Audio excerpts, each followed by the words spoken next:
tompo lasy tompo vavy tafaraky indray isika ato anatin'ny miara-manonja MBS Radio Mada amin'izao alatsinainy izao amin'izao herinandro vaovao izao anterina ny araba mbambirarintso ho antsika mianakavy na ianao eto an-toerana na ianao any ampitan'ny ranomasina ao anatin'izany ny fandaran'izany ataontsika araba ny manjakamiadana toy ny mahazatra samy mahazo ny lafalo hatrany andafindrika tsy misy anavahana izany no midika fa iray ihany isika mianakavy iray no iza iray no i Madagasikara zay atanindrazantsika izany tsy adonona ihany koa no isaorana n'ilay nahary satria raha tsy ny fitantanany sy ny fitahiny tsy afaka hiaraka eto isika amin'izao fandarana izao ny faniriana dia ny afahanao manaraka ny fandarantsika ka ao anatin'izany no anivozanao hevitra maro samy hafa ka tsy ho fotoana very fotsiny na hoe andalo fotsiny na hoe sanatrian'izany hoe tsisy atao ka eno miara-manonja MBS Radio Mada tena misy atao tokoa isika manoloana n'izao fiainana sarotra izao fa ao anatiny izany fandaran'izany no heverina fa hivoizantsika ny mahasoa sy ny tsara ho fantatra momba nyity raharaham-pirenentsika ity inona moa no tenenina eto dia ny manodidina ny fiainantsika mianakavy ihany eto Madagasikara izany ka raha ny ivelany ianao dia azo lazaina hoe iray ihany isika ao anatin'ny izay tsy hoe azo lazaina koa raha fa tena ao anatiny mihitsy satria tompony isika tompoko fa tsy pindrana tompony raha zany resaka hoe Madagasikara izany ka tsy mendrika n'ity nosy ity ny fahantrana sy ny fahavoazana amin'ny lafo maro tsy mendrika amin'ny Madagasikara izany na inona resahana eto zany fa dia tsy maintsy miotra isika mianakavy tsy mety ny hoe mitazapotsiny manoloana ny zavatra tsy mety na raharaham-pifidianana io na raharaham-pirenena io sosialy toe-karena fifandraisana amin'ny any ivelany rehefa misy tsy mety dia tsy mety ary zay tsy mety zay tsy maintsy ahitsy ary ny fahatongavan'ny tsy mety dia raha ohatra hoe fantatra ny mahatonga n'ilay zavatra mampanahirana ny firenena dia tena zava-dehibe ny hoe fisorohana fa tsy manao beloha fotsiny dia hoe tsy maintsy zao ny anaovana azy zao ny tianay zay zao ny eto zao ny tianay dia tsy maintsy zao no anatanterahana ny tisy nefa efa hita zao hoe manahirana le toe-javatra ary mety miteraka zavatra tsy mahasoa ny firenena izany eo moa zany resaka hoe fitiavan-teny sy ny sisy zany rehetrarehetra zany dia tsy maintsy raisina tena hoe amin'ny fotony sy ny saina tena mandinika tsara zay aloha zany ny momba an'iny ny mety fandeharany fandarantsika eto tsy dia misy fiovana be akory fa toy ny mahazatra rehefa latsinainy dia eo ny famakavakana toy ny mahazatra zany mbola ho avy eo ny namana maro samy hafa hitondra ny famakavakana ihany koa akoatran'ny tenako zany dia ho anatin'izany no anjohintsika ny fandarana mazava loatra miainga ihany koa sika amina toe-javatra miseho eto amin'ny firenena atao anatin'ny 420 ora atao anatin'ny 720 ora ary ny akoatran'izay moa zany ny lafin-kevitra maro samihafa dia tsy atonohitsika ihany koa amin'izay heverina hoe tena mila hazavaina zay mihitsy le izy mila hazavaina fa tsy mandeha fotsiny amin'izao any dia hoe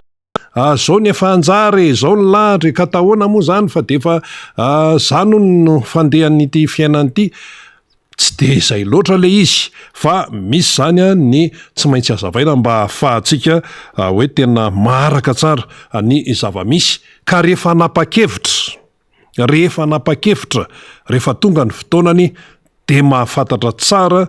ny izany hoe fanapa-kevitra izay heverina fa mendrika izany raha iresaka fifidianana antsika dia ao anatiny daholo zany rehetrarehetra zany manahoana ny fikarakarana ny fifidianana tena mandeha araka ny tokony ho izy ve tena mandeha amin'ny kitsipo ve tena manaja amin'ny fahamarinana ve tena manaraka ny kipitsopitsony izay tena hoe mampisongadina ny tsy fitongolanana atsy naro tena zany tokoa ve misy miresaka zao tsika hoe refonty teniny le refonty fa manahoana ny zava-misy amin'izao fotoana izao manoloana n'ilay antsoina hoe refontsy. Zany refontsy zany mantsy amin'ny resaka hoe lisym-pifidianana de tena hoe tena jerena manomboka amin'ny voalohany mihitsy fa tsy hoe japijapina aty ampivoambony aty fa ny atao hoe refontsy de hoe tena miverina amin'ny voalohany mihitsy jerena amin'ny tsipria mihitsy izany resaka hoe lisym-pifidianana zay. Efa andro maromaro zay ny lasa tsy herinandro ray zay ny lasa fa efa herinandro mihoatra ny antsoina hoe ray zany manahoana ny ambiance ao anatin'izany, manahoana ny fandraisan'ny malagasy sy ny fiantrehan'ny malagasy an'izany antsoina hoe ao anatin'ny fanaovana ny refontsy zany. Raha ny resaka eto Antananarivo maso mijery fotsiny zany raha ny resaka eto Antananarivo sy ny manodidina manahoana ny any amin'ny toerana lavitra be ihany. Fa eto Antananarivo sy ny manodidina no fa enona fimenomenomana eto sy eroa ato mbola tsy tonga aty aminay foana zao sinsisy dia tsy mazava mihitsy izy ty communication ahoana ny fandehany ka io raha io tsy vitany hoe resaka ty ambony ety fotsiny hoe ataovy zao fa ahoana ny tena hoe réalité ny tena zava-misy marina manoloana ny ilay toejavatra zany. Resaka hoe fomba fijery fotsiny zany, fisaintsainana fotsiny zany manoloana ny zava-misy refontin'ny resaka tena hoe manaraka an'izany tena hoe refontsy zany ve ny fomba anatanterahana azy sy ny iainan'ny malagasy azy manahoana ny ambiansa ho isika ao anatin'izany. Mangingina fa ny ao amin'ny tiako Madagasikara zao zay tarihan'ny président Marc Ravalomanina de mametraka mazava ny amin'ny na inona zavatra miseho zany indrindra amin'ity tontolo mpifidianana ity de mila mailo, tena mila mailo ary mila mailo hatrany. Ary efa hita tokoa aloha fa tena mailo ny olona ohatra fotsiny.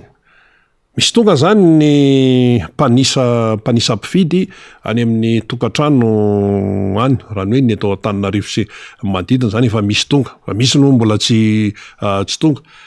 de efa hitanao hoe mailo ny olona isaky ny tokantrano.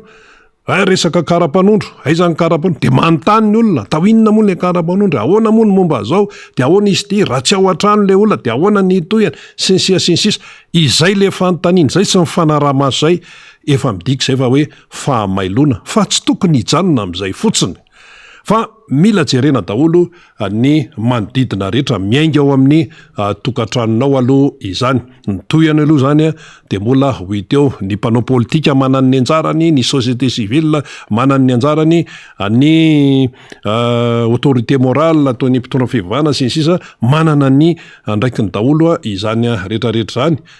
Misy mantsy miteny hoe ina moa nidikidirany ny mpitondra fivavahana amin'izany fa ny mpitondra fivavahana ny ambony pilipitra ihany ny asany. Ina nidirany aty amin'ny politika aty, ina nidirany amin'ny resam-pifidianana aty, fa misy rafitra mipetrapetraka eo, efa misy ACC, misy eny, misy an'izao, kina nidirany ny tontolon'ny fivavahana amin'izany. De tsotra fotsiny ny valiny amin'ny hoe raha raisina mambolony tokoa de ohatrany hoe mitombony zany hoe raha-pivavahana aty, raha-rahan'ny firenena aty sy ny sisa fa zao le izy amin'ny ray aman-dreny, ny ray aman-dreny amin'ny autorité morale, amin'ny autorité morale ina ny tao hoe ray aman-dreny tsy mananatra ny zanaka ny tenasany raha mbola tononona hoe ray aman-dreny zay le izy. Fa amin'ny raha-pirenena rehefa misy kosa ny zavatra tena hoe manahirana efa tonga hatrany amin'ny sango mihoatry ny loha averina tsara, rehefa hita hoe tena hoe tonga hatrany amin'ny sango mihoatry ny loha amin'ny fiainan'ny malagasy normal be ary lojika zany raha miteny sy miditra tsehatra amin'izay fomba ahafahany manao an'izany ny ray aman-dreny-piangonana. De hijery fotsiny ve ny ray aman-dreny-piangonana ary manoloana ny tikere mahazo ny malagasy ty. Jery fotsiny zany de hoe ny anareo any ambony pilipitra ihany, ny anareo ary ihany ozy ny sasan'le tsy mahazaka an'izay mantsy de miteny ny ray aman-dreny-piangonana ohatra fotsiny zany tsy mendrika amin'ny malagasy ane zany hoe tratran'ny nikere any amin'ny faritra atsimo zany ary mitatra le izy amin'izao fotoana zao amin'ny tontolo-pifidianana efa hita zao hoe tena anahirana io atsoatsy raha tsy misy ny fifampiresahana dia noho ny fahitana ny toejavatra dia miteny ny eo anivon'ny ray aman-drenym-piangonana raisina am'izay fotsiny ary io tsy ny ray aman-drenym-piangonana ihany no miteny satria ny hoe autorité morale tsy ny ray aman-drenym-piangonana ihany fa ny ray aman-dre ny ara-drazana ihany koa efa betsaka no miteny amin'izao fotoana zao hoe tsy misy afa-tsy ny resaka fifampiresahana aloha satria maninona ara no tonga am'izay le izy inona ary ny zava-misy raha jerentsika zany zao io tsy voatery hoe masona mpanao gazety ohatrana ihany fa amina hoe amin'ny maha-olon-tsotra fotsiny de jereo tsara zava-misy amin'izao fotoana zao jereo tsara etsy amin'ny ilany etsy ny mpitondra fanjakana sy ny mpanohana isatsokanjony zany mpanohana ny mpitondra fanjakana de milaza ny aminy hoe efa misy rafitra mipetraka reo raha resaka fifidianana zany efa misy rafitra mipetraka eo efa misy fanjakana eo efa misy kipitsipitsony eo efa misy lalam-panorenana eo efa misy lalam-pifidianana efa nisy teo efa misy an'izao efa misy an'izao ny calendrier ny fifidianana efa hoe 2023 sinsisa io mandeha amin'io ny fandeha zany fikarakarana ny fifidianana zany io efa manao refonte zao efa manao an'zato sy zaroa ny karapanondro dia efa misy ny fanatsarana ao anatin'izany sehatra zany ka dia jerevana ny dirana zany amin'ny hoe ahoana ny tontolon'ny tsy miankina afaka mitratsehatra am'zany mpanaovana karapanondro zany ao anatin'ny fandaminana daholo zany ny teneniny eo anivony fitondrana sy ny mpanohana azy ka efa misy ny sehatra isan-karazana zany zay mifameno afahana manatanteraka an'izany fifidianana zany ka de io no arahana fa ny akoatra an'izay resaka atao hoe mampisatra ny toedraram-pirenena mampisatra ny tontolo-pifidianana fa de efa io aloha nefa misy eo dia mandeha amin'io zany fa dia zay ny fikarakarana ny tontolo-pifidianana zany no eno zany aty amin'ny fanjakana sy ny mpanohana azy ny ato amin'ny mpanohatra indray ary tsy mipanohatra ihany fa misy sehatra maro na be deabe ny société civile be deabe ny fikambanana ny olo-pirenena ihany koa de milazany hoe raha io fomba nikarakarana fifidianana hatramin'izay izay efa nahitana doublon nahitana an'izao nahitana an'izao nahitana an'izao no mbola isisifana ihany fa hoe io no anaovana fifidianana de zay tsy anaiky zay le izy zay tsy anaiky na ahoana kanefa ile izy tsy vitany hoe tsy anaiky fa manolotra atao hoe fomba sy sehatra ahafahana misoroka de meloha zay tena teny goavana be zay misoroka de ny meloha mety hoe tsy fifakazahoana amsika samy malagasy ihany amin'ity resaka fifidianana ity ny atao hoe fifidianana dia resaka hoe fisafidianana olona zany raha ohatra hoe raintsika hoe fifidianana filoham-pirenena dia fisafidianana olona hoe apetraka tsy hoe apetraka fa hoe ekeniny rehetrarehetra hoe hitondra ny firenena raha fifidianana président ny repoblika mariazy io zay moa zany le fomba filaza azy mariazy io nefa ao arinan'le mariazy fotoana tsy elakory de lasa divorce raha fahitana ny raharaha ohatr'izany no seho hatramin'izay vita amin'ny fifidianana de gidrakidra vita amin'ny fifidianana de gidrakidra de zany foana ve no iainany eto amin'le firenena ohatran'le teo zany zao vita ny fifidianana dia nipotrany hoe iny ene nisy doublon na de ary olona ambony tao amin'ny seniny no nyteny zany tam'izany gagadolo ny olona de zany rehetrarehetra zany no mahatonga tsy fifampitokisana intsony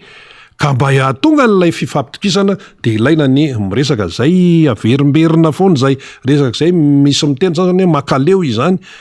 ka tsy resaka makaleo mihitsy satria ho fisoroana zao ve ny efa fahavoazana mahazo ny firenena malagasy ny fahantrana de ndeha atao hoe isy fifidianana eo arak'izay efa calendrier mipetraka any hoe isy fifidianana eo de ao arinan'ny fifidianana misy tsy fahafaliana sy ny zavatra maro samihafa vokatra le fifidianana de ifanjevo eto de aizany alehan'ny firenena amin'izay fotoana izay dikan'izay zany tsy mitombona le hoe alefasany any io sensisa le izy tsy midika mihitsy hoe tsy hoe tsy atao fifidianana zay ny fifidianana atao foana fa ny fisorohana ny zavatra manahirana mety aterak'io izay no ezahana fa ny sasany moa zany miteny hoe alefao amin'io ihany am'le tontolo mpikarakarana io le tokotany be any fikarakarana any ny fifidianana io resak'io zay le izy zay karaha resaka fifidianana zany ane eo zany ny atao hoe lalam-pifidianana dehibe ny zavatra tsy maintsy voakitika ao io tsy resaka olona zay aloha de apetraka tsara io tsy resaka olona hoe ny président zao de soloy de atao ohatran'izao hoe soloy ianina ny teo de hoe soloy andranina raha vao zay de ny eo ihaniny eo fa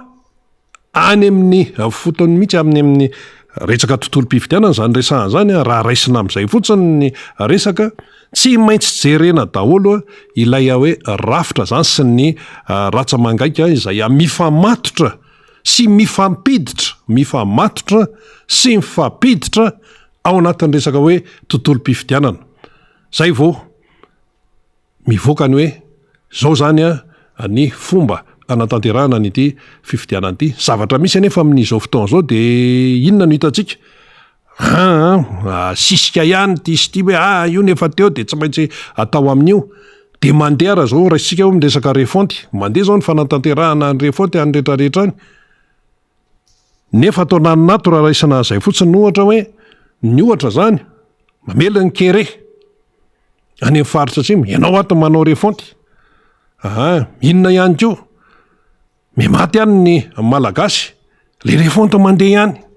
inona ihany ko atao ny autoroute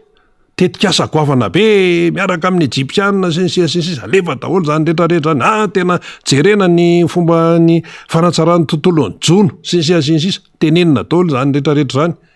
le refonty anto zany mandehany fa tsy de hoe ahoana ny fandraisan'ny olona lizy fa ny olona ao anatin'izay aloha de mailo foana ny olona mailo foana manoloana n'lay toedrara de inona ny vokany ny vokatra zany rehetrarehetra zany dia tsy tatsony zay tena hoe repera tsy tatsony zay tena hoe repera zany ho an'le olom-pirenena fa rehefa tena dinihana le izy rehefa tena dinihana dia tsotra ny azo ilazana azy inona matsotra ny azo ilazana azy misy an'ilay atsona hoe mahita tsirony eo amin'ny tontolon'ny fitondrana izany eo am'le fahazahoana seza zay moa mahazatra antsika hoe seza de rehefa mipetraka eo am'le seza eo am'le fahefana eo am'le seza zay ilazantsika azy de mahita tsirony ohatran'ny Poutine ne rehefa tonga teo de nahita tsirony président Russie zany Vladimir Poutine zany nahita tsirony izy rehefa nahita tsirony izy de fa nanao 2 mandat izy teo amin'ny fitantanana ny Russie de tany izy niketriketrika tany de rehefa misy lalam-panorenana eo misy lalam-pifidiana eo any Russie zany tsy afaka mitondra itsony izy akoatran'izay de lasa izy mivadika nanao prime ministre de efa madika tamin'ny Medvedev de miverina indray izy lasa filoham-pirenena indray satria naninona nahita tsirony teo amin'ilay fahefana teo amin'ilay pouvoir ka raha vao zay le hoe fahitana tsiron'izay no mibaiko dia sy atao hoe mahazo laka ao anatin'le olona sy ao anatin'izay eo anivony ny fitondrana de fa miteraka zavatra be dehibe zay amin'le hoe famikirana eo amin'ilay tontolon'ny fitondrana tsy maninona zany raha ohatra ka hoe ao anatin'ny fifidianana anjakany ny fahamarinana le izy ka teto amintsika misy an'izao kipitsopitso n'isan-karazana zao eo amin'le fikarakarana n'le fividianana de tsy afaka hiteny mihitsy ianao zany hoe zany tena hoe tena tafavoaka tamin'ny hoe fahamarinana sy ny hoe tena hoe mendrika tamin'iny raharaha iny satria nefa le tontolo mpividianana tato a be de be ny lesoka tam'le izy ka raha vao miteny ianao hoe doublon amina tapitrisany araka ny teneniny Thierry Cotonarivo dia esory ary le doublon zavatra hafa no mivoaka teo raha ohatra ka nesorina le doublon tamin'ny raha zay fotsiny any raisina ohatra tamin'le valim-pifidianana président de république farany teo satria amina tapitrisany le nilazaina fa hoe doublon raha zay fotsiny de esory le doublon fa zavatra hafa no ny voaka teo tam'ilay résultat iny raha raisina fotsiny zany hoe doublon satria samy mahay manisa daholo tsikako dia ohatray le izy ka ny fomba fahitana an'le raharaha zany am'izao fotoana zao de mamikitra mafy mihitsy ary hoe atao zay fomba rehetra mihitsy hoe tena hitazonana an'ilay pouvoir izany raha ohatra ka amin'ny alalan'ny fifidianana madio tsara tsy misy fitongolanana tsy misy teritery tsy misy an'izao tsy misy an'izao dia mazava zay fa ny atreto aloha raha ny atreto aloha de mipotra daholo ty zavatra tsy azo ny saina eritreritiny ty hoe gadra lasa mifidy ny karapanondro hoe afaka midratseritra fanaovana an'izany amin'ny privé karapanondro zany tena raha mpanjakana mihitsy zany zany mipotra daholo amintsika miteny zao de zay no malasa ny saina hoe raha izay zany no fandehany de efa misy eritreritra hafa mihitsy any efa misy eritreritra hatram'izay fifidianana teto amin'ny fireneny zay tompoko mbola tsisy nidikidirany privé zany raha resaka hoe karapanondro imprimerie nationale no nahazatra hatram'izay tena hoe fiandrianam-pirenena mihitsy zany tena hoe maizy azy ny firenena dia mety misy indray zao miteny hoe ka zay no mahatsara azy ka zay no manafaingana azy sinsisa ny lanjan'le antsoina hoe fanjakana mihitsy am'izay no lasa mampametra-panontaniana ny maizy azy ianao mihitsy maizy azy ny firenena mihitsy zany ina ny idiran'ny privé am'izany hoe tsisy vola sinsisa satria ny resaka hoe fiandrianam-pirenena maizy azy amin'ny firenena tsy tokony isy idiran'ny resaka hoe ampy vola na tsy ampy vola satria efa zay no izy resaka fiandrianam-pirenena nga asiana resaka nyzao zany de any amin'ny resaka karapanondro ahitana resaka oatra an'izany akoatran'ny zavatra BDB moa izay efa mahalasa saina zany de eo zany manoloana an'izay de efa mieritreritra ny mpitazana hoe tena resaka fomba atao am'izay fomba amikirana fotsiny ty zavatra ty fa hoe fifidianana moa zany de hoe iny resaka iny hoe atao ny fifidianana fa manoloana an'izay rehetrarehetra zay nefa ho an'ny olona zay mandinika tsara ny raharaham-pirenena tsy resaka toky any io ry maso miteny hoe ny atoko politika mitady seza ka zany ko aloha no asan'ny atoko politika raha tsy eo amin'ny fitondrana izy de mitady seza izy inona ary mahatoko politika ny atoko politika rehefa mahita ny tsy mety ny atoko aty ivelany ny fitondrana de mitsikera izy zany ny asany zany tsy tokony asiana resabe zany fa lozika be zany dia mitondra fitsekerana izy ary ny atoko dia mitady seza afana mampandroso ny firenena rehefa tsy mifanaraka amin'izay fotikeviny zavatra miseho eto amin'ny firenena zany tsy asiana resaka be zany fa rehefa tonga eo amin'le seza ve ianao dia ahoana amin'izay ary no ampiasanao an'ilay seza hitadiavana voninahitra fotsiny ve sy sehosehoana sy hoe anaovana ray ny dedaka eto sy eroa ve sa ahoana sa hoe tena hanompoana firenena matanjaka be ny teny dikale hoe manompo tsy hiditra lalina be am'izany sika fa mavesatra be zany hoe manompo firenena dika an'izany raha mainty daholo ny volonao miala eo anao lasa fotsy raha botrabotra ianao tonga teo dia miala eo anao mahikely satria manompo ianao ka ny herinao zany no atotonao ao amin'ny fanompoana ny firenena fa tsy ianao indray no tompony le vahoaka efa mihinana fakakazo ary ananina efa tsy mahavidy fanafody ary ananina efa tsy mihinan-kanina intelo isan'andro ary ananina efa tsy ampy calcium tsy ampy vitamine fa vao miova kely ny toetrandro tonga de sepitra le hery fiarovana ao anatin'le olo le fambamy be ao anatin'le malagasy ny akamarony feno a salle d'attente any amin'ny toeram-pitsaboana am'izao fotoa zao vo nisy orana kely tsy atao hoe orana be manahoana fa tonga de niova le toetrandro de mangatsika tapaka mafana de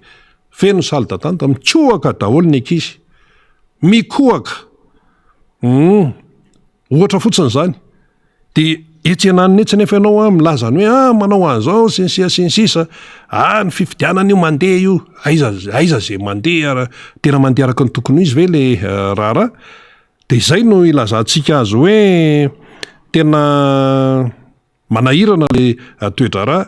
amin'izao fotoana izao satria ny zava-misy izay hita sy iainana de manambarany aminy hoe tena fifidianana tokoa ve ny tena atao eto tiana atao eto sa resaka hoe saritsary-pifidianana indray de hoe tsy maintsy atao izay fomba rehetrarehetra mihitsy mba hoe ahafahana aloha mamikitra ao anatin'ilay fahefana ka resa-pifidianana de hoe alao aloha andeha am'izao zay le fomba le fiteny zay mantsy no tonga de mametraka ny fiahiahin'ny hafa za tsy miteny hoe fiahiahin'ny mpanohatra fa tonga de hoe fiahiahin'ny hafa satria misy ane sehatra atoko hoe tsy ao anna fikambanana tsy ao anatin'ny mpanohatra izy tsy ao anatin'ny mpanohatra le teny mahazatra zany fa mitsikera an'io fomba fanatanterahana fifidianana io misy zany misy société civile firiny efa miakatra eto mitsikeran'io itsy any anatin'ny panorama itsy any anatin'ny RMDM itsy any anatin'ny HVM itsy any anatin'ny TIM fa ny ivelany izy fa mahita hoe tena tsy mety kosa ty araka ren'le zavatra efa miseho rehetrarehetra eny any amin'ny fonja zay hoe atao hoe afaka mifidy sy ny sisa mbola tsy voatsara sy ny sisa na voatsara io na tsy voatsara efa mahalasa sainan'ny olona zany hoe inona ary zany zavatra miseho zany ny privé sehatra tsy miankina dirina sehatra am'resaka hoe io ny resaka karapanondro de manahirana ihany koa zany hoe baka manao karapanondro sy ny sisa zany mampiasa sainan'ny olona daholo de rehefa dinianao zany le izy dia lasa mitombo le fitiavana voninahitra fahefana fitiavana le endrika le hoe mamikitra eo amin'ilay toerana izay misy zany io zany izay hoe manana ndraikitra hoe manompo vahoaka manompo firenena ny tenenina am'izay fomba fijery akapobeny zany fomba fijery akapobeny de maninona rehefa diso tia loatra an'ilay fahefana de lasa manao an'ilay antsona hoe la folie du pouvoir mavesatra be zany fehezanteny zany la folie du pouvoir zany hoe rehefa eo zany ianao le am'le mahita tsirony de lasa miborika any amin'ny tsy tokony ho izy lasa tsy any am'le foto-kevitra hoe tokony hijoroana tsony no atao fa lasa mivadika fitiavatena lasa mivadika tsy fijerena ny hafa nefa ianao no atao hoe hitsikitsika ivavahana hoy ny malagasy zay ny zavatra am'seho de lasa manao ohatrandry Paul Biya filohan'ny Cameroun am'izao fotoana zao 40 ans de pouvoir 7e mandat 89 ans 96 taona fa mola eo amin'ny fitonana satria mahita tsirony ao anatin'le izy ary tena hoe mampiasa ny fomba rehetra mba ahafahana miazona n'ilay fitondrana izany zay aloha ny anankiray fa raha ohatra le firenena hoentinao ka mba hoe miroso metsara afy zay mety ny olona mihitsy miteny hoe mijanona eo mandrak'izay doria meniny fa ito amin'ity tany ty aloha tsisy afaka hiteny hoe hijanona mandrak'izay doria menina eo amin'ny hoe andraikitra izay nomena fandalovana ny eto fa ny foto-kevitra fotsiny hoe rehefa samy andalo eto ambonin'ny tany ihany aleo mba mametraka zavatra tsara mba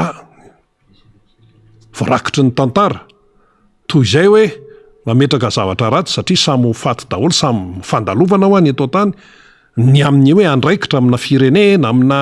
toerana amina sehatra zay ametrahana andraikitra samy mandalo daholo io fa tsisy mijanona eo mandrak'izay doria menina araka ny nambarata eo ka rehefa samy andalo de alao mametraka zavatra tsara toy zay mametraka zavatra ratsy tamin'ny andro ny anina hony tam'izao taonao ny zao ny zavatra nisy zao ny zavatra nisy zao ny zavatra nisy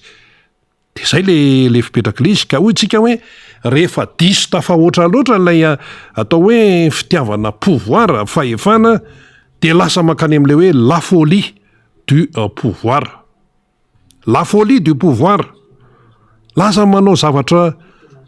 tsy araka ny tokony izy zao ny tenen'ny pasterany eto ao anatina toriteny zay nataony hoe raha ny kristianina ozy rehefa manao zavatra ny kristianina ozy raha mitonina hoe kristianina ianao zany rehefa manao zavatra de olona mandinika sy misaina zay misy ten'Andriamanitra nalay moa tao anaty baiboly ao de nazavainy de zay le hoe rehefa miteny ianao zany hoe kristianina raha raisina am'izay dia tokony olona mandinika sy misaina eo ampanaovana zavatra zay le izy mazava be zany de raha mifanontaniana mipetraka zany zao de ny hoe raha ny zavatra atao eto amin'ny firenena ve tena tao anatina fandiniana tsara tena tao anatina fisainana tsara no atao eto amin'ity firenena ity raha mitonina hoe kristianina le olona firy mitonina kristianina ao anaty fitondranao firy mitondra titre na hoe etikety na hoe filazana hoe za kristiana raha resina am'izay ao anatin'ny mpitondra ny malagasy am'izao fotoa zao maromaro ihany tsy hiditra lalina hoe inona ny andraikiny any am'izay misy hoe ny paroasy any rehetrarehetra any fa maromaro ihany no mitondra tena za kristianina ka raha ohatra izy zany hoe kristiana de hoe tokony hoe rehefa manao zavatra de ampisainana tsara misaina sy mandinika mandalina tsara zay vao manao zavatra raha hoe hoan'ny firenena fa ny zavatra miseho eto amin'ny firenena ve am'izao fotoana zao dia atao ampisainana sy atao ampandiniana sy hoe tena alalinina tsara zavatra misy eto amintsika raha ohatra ka hoe anao autorité anao an'izao zay mifanontaniana zay de anjarantsika zany no misaintsaina tsara nylay izy fanontaniana goavana raha hoe raha nao zavatra ianao de atao ampisainana sy atao ampandiniana tsara misaina de hoe mandinika raha misaina sy mandinika ve de mbola nafatra vary foana raha izay raha manao zavatra hoe misaina sy mandinika dia any amin'ny resaka fianaran'ny ankizy tsy mandeha am'izay aloha mitombo am'izao fotoana zao ny tany tsy fidirana an-tsekoly zay miverina foana raha misaina sy mandinika ve de tsy ho vita ny manadio tena hoe ahafahan'le vahoaka malagasy miaina ao anatin'ny madio fa mbola orana kely tsisy dikan'iny de efa jerevo ny zordira sy ny fofona eto seroa raha tsy resaka afa-tsy ny eto Antananarivo afa moa zay le asa moa zay le nandalovan'ny rafaniry tanina efa mba niala na tsy niala le zordira be efa ohatran'ny tendrombohitra fa orana kely tsy de maka izy iny mbola tsisy hoe ahoana sy ahoana de efa fofona tsy fofona ary le zordirany vao hoe tsy afaka araka ara-potoana misy fahatarany de efa be de be tsika eto Antananarivo koa moa tena be fako any amin'ny isa tokantrano tsirahay satria le fako any amin'ny isa tokantrano no mitambatra de lasa zordira mila organisation be zany mila fitaizany zany ary le olona mihitsy mila resy lahatra am'le hoe madio fa tsy ny hoe tonga de fanasaziana no atao ami'rangaranga ery ilaina ny fanasaziana ao anatin'ny fomba fitantanana daholo zany fa ny fanabeazana ihany koa dia mifamena ao anatin'le izy fa zavatra misy lasa manjaka ao an-tsain'ny olona le hoe tsy mirara mandeha ho azy am'izao efa sarotra amin'ny fiainana sisisa ny fahasarotan'ny fiainana tompoko tsy midika hoe voretra zay aloha zany resaka fanabeazana maolo-pirenena zany tsisy hidirana politika zany na kely ary fa na tiana na tsy tiana de misy tompona andraikitra eo rehefa tsy mahafantatra ny tokony ataony le olona debe azo izy ary ianao ny tokony manome modely zany ao anatin'izany rehetrarehetra zany. Manahoana zany zao ny tompona andraikitra rehetrarehetra any ananiny ve mba misy ve ny fijerena nyreny olona any amin'ny faritra ivo reny fa tamin'ny fotoana amin'ny propaganda taoko ty hita daholo ty elakelatrano rehetrarehetra ty nidirana daholo fa any anaty elakelatrano any amin'izao fotoana zao fotaka zordira loto zany ny ainan'le olona de miteny le olona hoe tena tsy zay tsisy miraharaha amin'ny resaka vidim-piainana ihany ko mpivarotra hoe sensiasensisy nisy voatoraka voatabiny atao amin'ny petite vitesse tao tam'le hoe manao descente zany sisisa zay tsy teny lavabeto fa zavatra nisy zany tantarain'ny mpanao gazety tantarainy zay nandeha tany tantarainy ihany hoe nao fitsiriana sensiasensisa nahazo toraka voatabia tany misy tesitra de hoe tena lasa hoe fa ahoana no tonga hatramin'izany le izy manahirana rehefa tonga indray zany zao ny hoe akaiky ny propaganda izy de hita ny sasany indray ty elakelatrano rehetrarehetra ty fa rehefa hoe amin'ny fiainana andavanandro akoatran'ny any ivelany fotoana zay hoe fanaovana fampelezakevitra sy ny namany de tsy adino le olona zareo no miteny zany le olona eo am'le toerana no miteny zany hoe rehefa ilainy zay de zao fa rehefa mety amin'ny fiainana sasany de adino izahay zay le izy de menakely anine tsy menakely azao de eo aloha fa ny olona am'izao fotoana zao efa mandinika manoloana nylay zava-misy ka hoy isika hoe la folie du pouvoir rehefa diso tafahoatranoatra le fitiavana fahefana sy ny manodidina an'izay de lasa briko any amintsisy ilay arara anahoana zany ty fiainam-pirenena ity atsoatsy zany efa akaiky zany hoe mitotona ny 2023 fifidianane zao sinsisa fa zao aloha araka ny tenenina foana hoe fevitra tsy fevitrareo izy Andriamanitra lalako tsy lalanareo isika tsy tompon'ny ampitso fa tsika kosa na izany aza de mandinika ny zavatra misy iainana ankehitriny de zay le izy lasa ny artista no tsy mpanao fanatanjahantena no manandratra le voninahim-pirenena mba ho fantatra any ivelany any zao zany zao de tena hoe miena indray ny tontolon'ny artista satria lasa zokobe dedesa no dimandry dedesa zay fantatritsika tsara fa manana ny maizy azy tondrany kanto eo amin'izany tontolon'ny hira izany betsaka ny hira nafantarana azy raha ny hoe tena nanaraka tsara ny tontolon'ny hira teto amin'ny firenena ho an'ny taranaka tateorina mo mety tsy de tsy nafatapatatra loatra ny dedesa fa atao hoe année 80 année 90 manana best of betsaka izy zany dedesa zany malakilaky samima misavisa efa misy ihany koa ny fotoana ny raha ny hira tamin'ny artiste hafa tahaka nyry soa loatra efa niaraka ny hira taminy amin'ny asambarana BDB ny artiste no manandratra avo ny maizy azy ny firenena teto aloha zany de mampahery ny fianakaviany dedesa aloha sy ny tontolon'ny kanto tontolon'ny artiste amin'ny fahalasana ny dedesa ary ny artiste de amin'ny maha-artiste azy mitondra zavatra goavana be eo amin'ny firenena tokony mena sahaza azy ny artiste indrindraindrindra nandritra ny fahavelomany tompoko indrindraindrindra nandritra ny fahavelomany fa betsaka ane ny artiste tena hoe manao ny aintsio zavatra fa tena hoe rehefa tojo fahasairanana tsy salama saotran'izany dia tongatrany amin'ny fodiamandry za moa ny lalam-penan'olombelona tsy de hoe da hoe ahoanako zao raha zao ny zon'ny artiste ratsy mitondra pancarte ny tarehan'ry izy avy reny tabataba teo reny ry Samuela sy ny sisa hoe ahoana ny zoanay normal be izy raha mitahaka ny zoany dia any ny artista no manandratra ny firenena tsy ny eto toerana ihany fa hatrany ivelany ihany. Zao any amin'ny Star Academique any misy tovavy kely malagasy manandratra ny mamalagasy atsika ny firenena malagasy any Frantsa any amin'ny Star Academique any fananana be zany. De fiera mihitsy izy miteny hoe malagasy de mba zavatra ohatr'izany no fantatry ny eran'ny zao tontolo zao aloha. Ary lisy ko aloha tato ato vavy kely daholo ary marge efa nytenenina teto tany amin'ny Vevosy tany amin'ny Frantsa tany daholo no nisy an'izany malagasy aho izy marge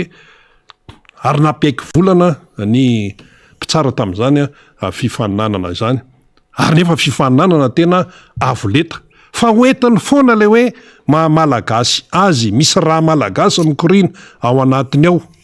Fa nga averinao fa moramora miran'izany iran'ry Jokoker zany, ny iran'ry Aretha Franklin zany. Fa nga moramora miran'izany. Miaraka amin'ireo tena manatalenta amin'ny mozika satria enjana be daholo ny mpitsara ao.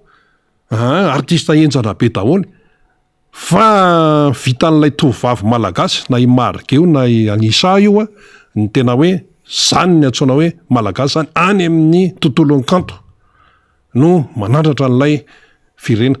Am'ireny zany de hitan'ny izao tontolo zao hoe zany i Madagasikara. Fa raha ohatra hoe anao autoroute iny tsy de taitra amin'izany ny seratra any ivelany any. Fa hoe ty misy tovavy kely malagasy na i Anisa io na i Marge io ohatra, raha isika ohatra zany dia any manasongadina ny firenena malagasy. Ny akoatran'izay moa ireo zoky isan-karazany zany rakoto fra zany efa taizany tsy efa hitan'izany napiaiky volana amin'ny malagasy amin'ny faiza mitsoka sodiny io. Rosy BDB manandratra ny firenena daholo zany. Fa ho an'ny atao hoe tena manana andraikitra eto amin'ny firenena manandratra ny firenena malagasy ahoana amin'ny fanaovana autoroute tsy nisy nylaza mihitsy hoe tsy ilaina ny fotodrafitrasa tsy isy ny tenen'izany fa raha manao fotodrafitrasa ianao dia ataovy miaraka amin'izay ihany koa ny fikarakarana ny sosialim-bahoaka ny fiainan'ny malagasy amin'ny maha-olombelona azy de tsy maintsy atao ny fampitana tsotsotra. De nisy ny teny mantsy tamin'ny herinandro amin'ny fanehoan-kevitra any amin'ny fiarahamonina any hoe aky manino ny ravalomanana tamin'ny nanao lalana efa ho 2,000 kilometatra tsy nikianinareo tsy niteneninareo fa manino rajoelona zao hoe manao autoroute Tananarivo Tamatavy de mandeha daholo ty fanakianana rehetrarehetra ity. De hoy ny tena namaly tsotra de tsotra hoe zany ve de tsy takatrareo ny hoe ny valan'ny mazava amin'ny izay le hoe fanamarian'izay. Ny président Marc Ravalomanana nanao lalana izy fa 2,000 kilometatra latsaka zany. Nanao lalana izy zava-dehibe ny fanamboarana lalana fa tsy nataony ambany zavatra ihany koa ny fikarakarana ny maha-olona resaka humain. Izy tsy hoe nanao lalana de tsy nijereva ny fampianarana. Président Ravalomanana tsy hoe nanao lalana de tsy nijereny ny tontolo ambanivohitra. Président Marc Ravalomanana tsy hoe nanao lalana de tsy nijereny ny orinasa. Fandao ary reo idirantsika raha toa mba hampazava azy tsara nanao lalana amin'ny président Ravalomanana fa nikarakarainy ny fianaran'ny ankizy. 0 ariary ny fidirana ny ampianarana. Mena-kit scolaire fitaovana zany tsy vitan'izay fa mena sakafo kantinina scolaire ka inona indray ny tadavon'ny ray aman-dreny efa tsy mandovola miditra mianatra misakafony zany any ampianarana mahazo fitaovana tsy fitaovana ratsy fa fitaovana avoleta zay tsy teny hoe manara-penitra fa fitaovana manaraka norme. Kinona indray ny tadavon'ny ray aman-dreny ary sady mianatra ny zanany mihinan-kanina ny zanany manana fotoana mahazo fitaovana ny zanany tamin'izany nanao lalana ny président Marc Ravalomanana voakarakara tsara ny fianaran'ny ankizy. Nanao lalana ny président Marc Ravalomanana voakarakara tsara ny tontolo ambanivohitra 12 taonina ny 1 hektara amin'ny vary tamin'izany natao vitrine teny avoloha tsy fantako hoe misy vitrine avy eo avoloa am'izao sa ahoana karakaraina ny tantsaha kibota sy ny sisa mbola be deabe any parafaravola sy any Ambatondrazaka any voatany zay vao aingana mbola tamin'ny andron'ny président Ravalomanana Nataolo zany inona koa natao ny lalana tato fa ny fikarakarana ny indostria koa tsy natao ambany zavatra fa tamin'ny andron'izy voan'izany agoa zany ka nahafahana hoe nampiaina ny orinasa teto Madagasikara manondra ny entana mankany États-Unis tamin'ny andron'ny George Walker Bush. Tena hoe niainga mihitsy, tena hoe mandeha tsara mihitsy.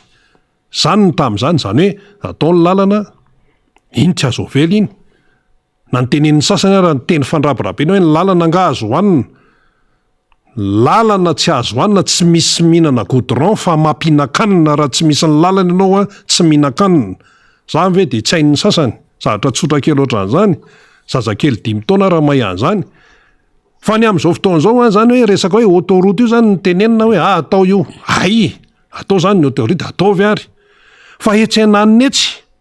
Ahoana le ahoana le fianaran'le ankizy? Ahoana ny sakafon'ny malagasy? Ahoana ny fahasalaman'ny malagasy? Ahoana le kere zay mitondra anomanalina amin'izao fotoan'izao be da be ny sary ihany Efa manomana azy zay. Fa ho jerevana tsara ny andefasana azy. So de misy miteny hoe Photoshop, tsisy Photoshop zany eo. Fiainam-bahoaka, fiainan'ny malagasy, ny fiainan'ny mpiray-tanindrazana tsy azo atao, tsy azo hoe hoentina amin'ny resaka Photoshop sy kilaingalaingy ity. Tsy hany mihitsy fa zavatra tena nisy. Ary ny any ivelany koa mamoaka sary, menatra ny tena. Ka raha anao lalana ny ankehitriny, manahoana ny resaka fikarakarana ny orinasa amin'izao fotoan'izao, ny orinasa malagasy tena malagasy. Fa sasa koa mantsy miafina amin'le hoe malagasy nefa rehefa jerenao tsy malagasy ka iny tena totobe any ary ambony ary fa sinoana karana na vahiny dia atao hoe vahiny. Fa zany rehetrarehetra zany manahoana ny orinasa malagasy manoloana ny fifaninanana fibosesehan'ny entana avy any ivelany miditra eto. Fa betsaka ny tompona orinasa eto amintsika miresaka taminay fa enjakenjana. De le malagasy ve zany de ho lasa piasan'olona foana. Satria nahoana? Raha hoe malagasy amin'ny patron, malagasy amin'ny piasa, afo zay tena hoe fierté zay. Fa hoe amin'ny sehatra maro de hoe vahiny ny patron de malagasy amin'ny piasa. Tonga avany zany vahiny avy any ivelany tonga eto Madagasikara de izy no mitatana. Izy no manao ny fandamina rehetrarehetra. Malagasy piasa. Ohatran'le any Qatar mondial. Zareo no chef be de reo vahiny avy any Cambodge, avy any Philippines, avy aty Afrika no piasa. Nanamboatra n'ireny kianja anaovana mondial afaka andro vitsivitsy Fa io mbola resabe ihany koa io matsy.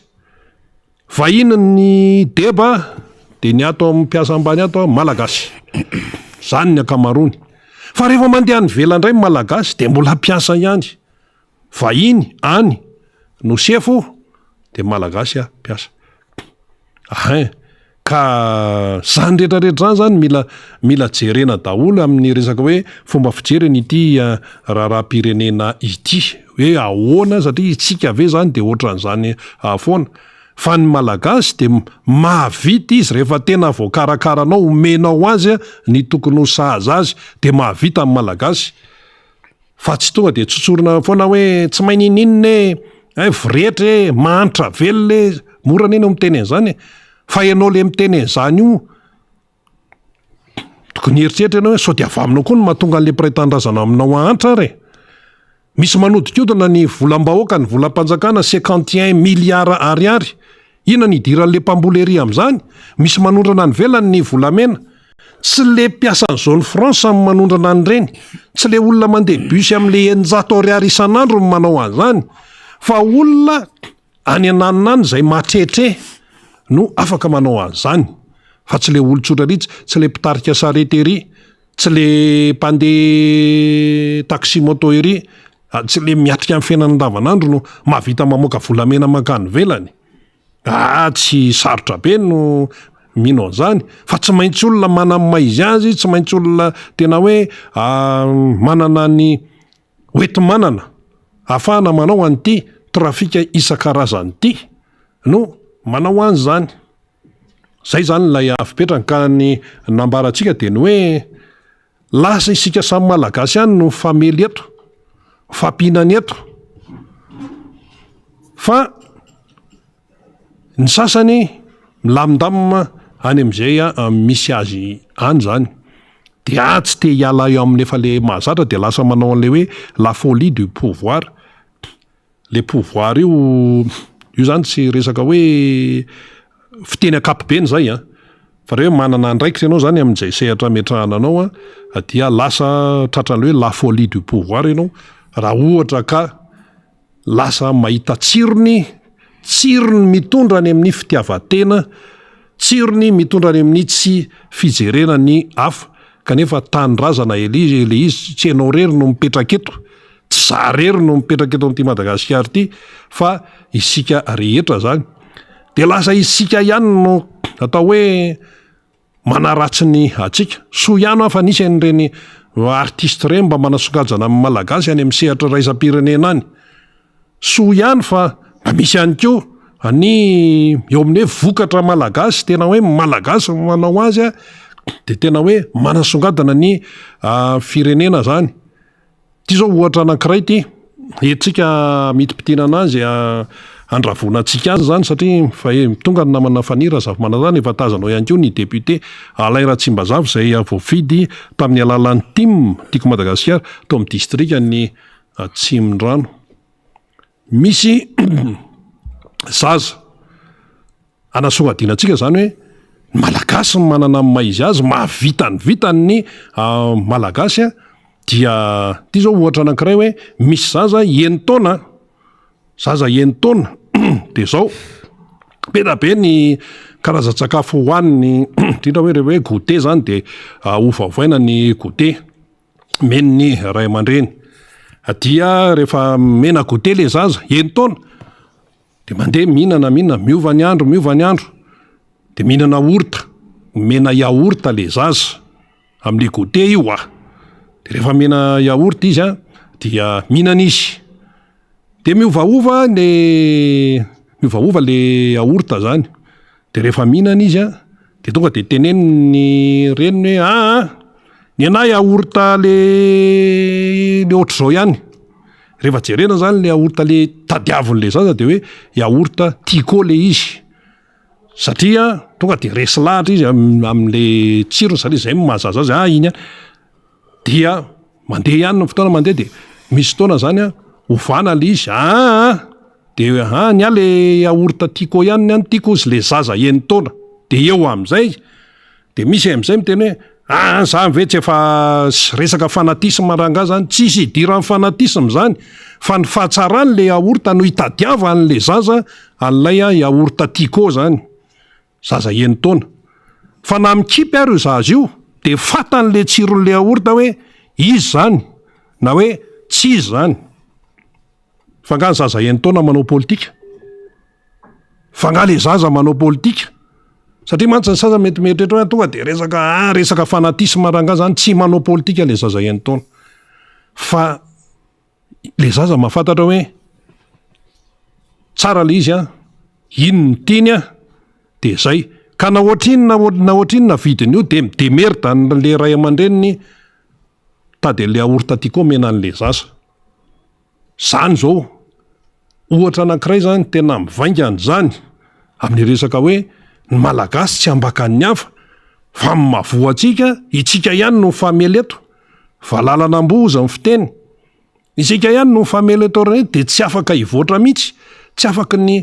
afaka ny androso mihitsy zany anasongadana ny atsika zany. Ohatra anankiray ihany koa atsotsotra azy ny filoham-pirenena tompoka eran-tany dia samy manana fiara izay tengenany zany voiture présidentielle. Nen'ny Amerikanina manana izy, nen'ny Rosianina manana izy, nen'ny Frantsay, nen'ny Alemana, nen'ny Japonais sisy sika eto Madagasikara ihany koa manana. Hitantsika zany zao ny tsika hoe le kadiaka be tena ngeza be ny fetin'ny filoham-pirenena zany. Fa ny any ivelany ihany de izay marika fiara izay ao amin'ny fireneny no andehanana ohatra ny frantsay zany zao dia zay marika fiara frantsay no andanany Macron anandanany hatrany amin'ny de Gaulle de ry Chirac sy ny sisa marika fiara frantsay fa ny filoham-pirenena frantsay am'izay andandanany eo frantsay ao tsy mitaingina marika fiara avy any ivelany zany de ny Allemagne koa ohatra zay ny Corée du Sud koa ohatra zay ny Amerikanina ihany koa ohatran'izany ihany koa ny Poutine ny Russie ohatran'izany le marika fiara zay hoe amboarina ao amin'le fireneny no andehanany izay anehoana hoe zany mahafirenenay anay resaka souveraineté ihany koa zany rehetrarehetra de ny antsika eto Madagasikara zany ahoana da ny antsika kadiaka zay aloha zany no ampiasaina eo io koa samy manany safidiny io fa naninona raha Papa François no ampandehanana karenjy ary ohatra satria karenjy marika malagasy le anarana reo hoe karenjy ohatra zany zany zavatra ataontsika hoe mampisaina daholo ny zavatra ohatran'izany mampisaina fa Papa François tompoko raha tonga teto Madagasikara tsy niteny mihitsy hoe za tsy hitaingina raha tsy hoe fiara ohatran'izao fa ty karenjy ty tena eto Madagasikara ty vita eto ty de tiany zany mba manasongadana ny malagasy de ino nandanany de nanao an'le miaraba sy ny sisa iny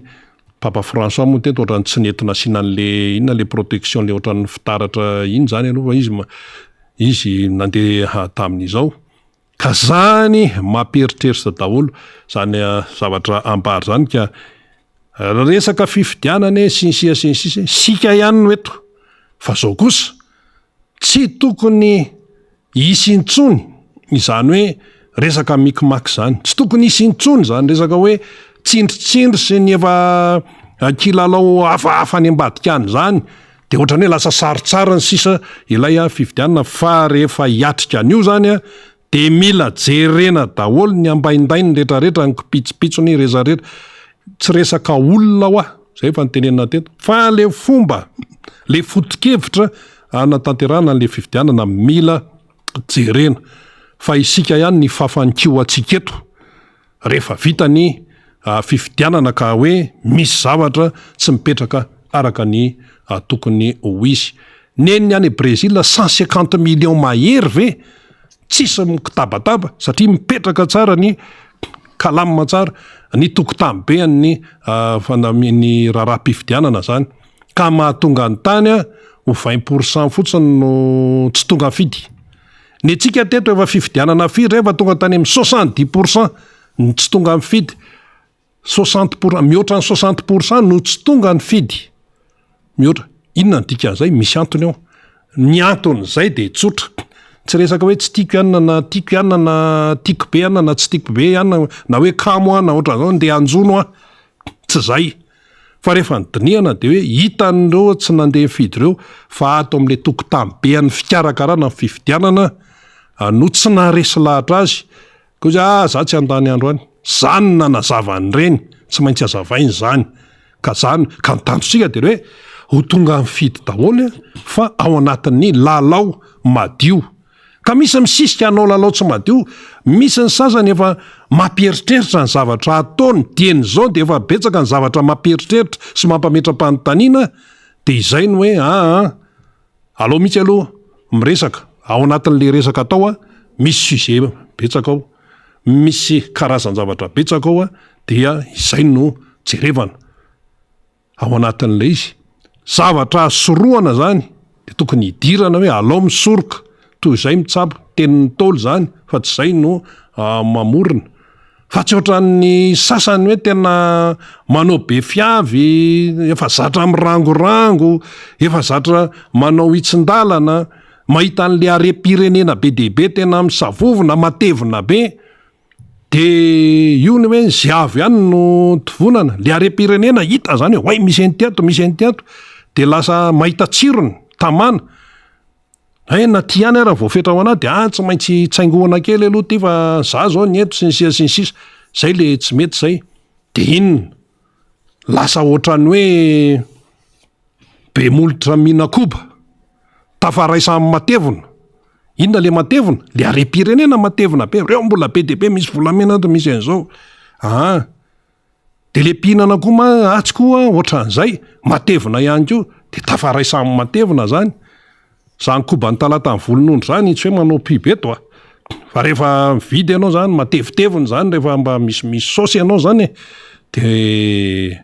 fantatry ny any talata ny volonondro tsara zany kokoa ny any talata ny volonondro ihany manaraka ny fandarana fa mavoky be le izy de hoe fa tena zay manana ihany zany zay manam-bola ihany zany no afaka mihinana n'lefa le matevina be ato amin'le arem-pirenena sy ny rehetrarehetra ato ny volam-panjakana 51 milliard d'ariary zany tsy hita ozany izy hoe antany izy hoe nisy nanodina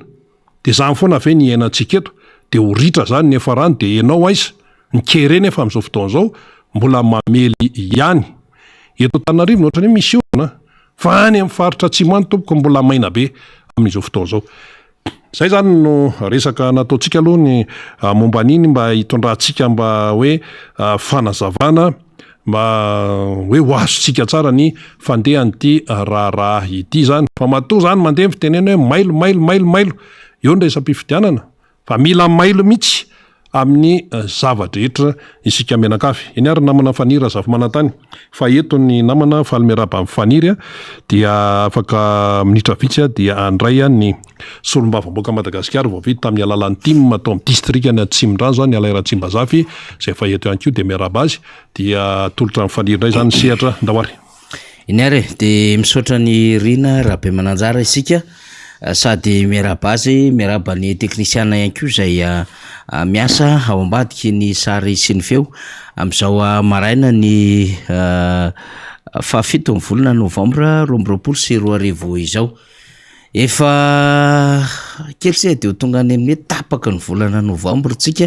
de rehefa tonga zay de dila tsikelikely ny volana novambra ary anitsaka ny volana desambra 2024 de vitatreo am'izay le 2024 sy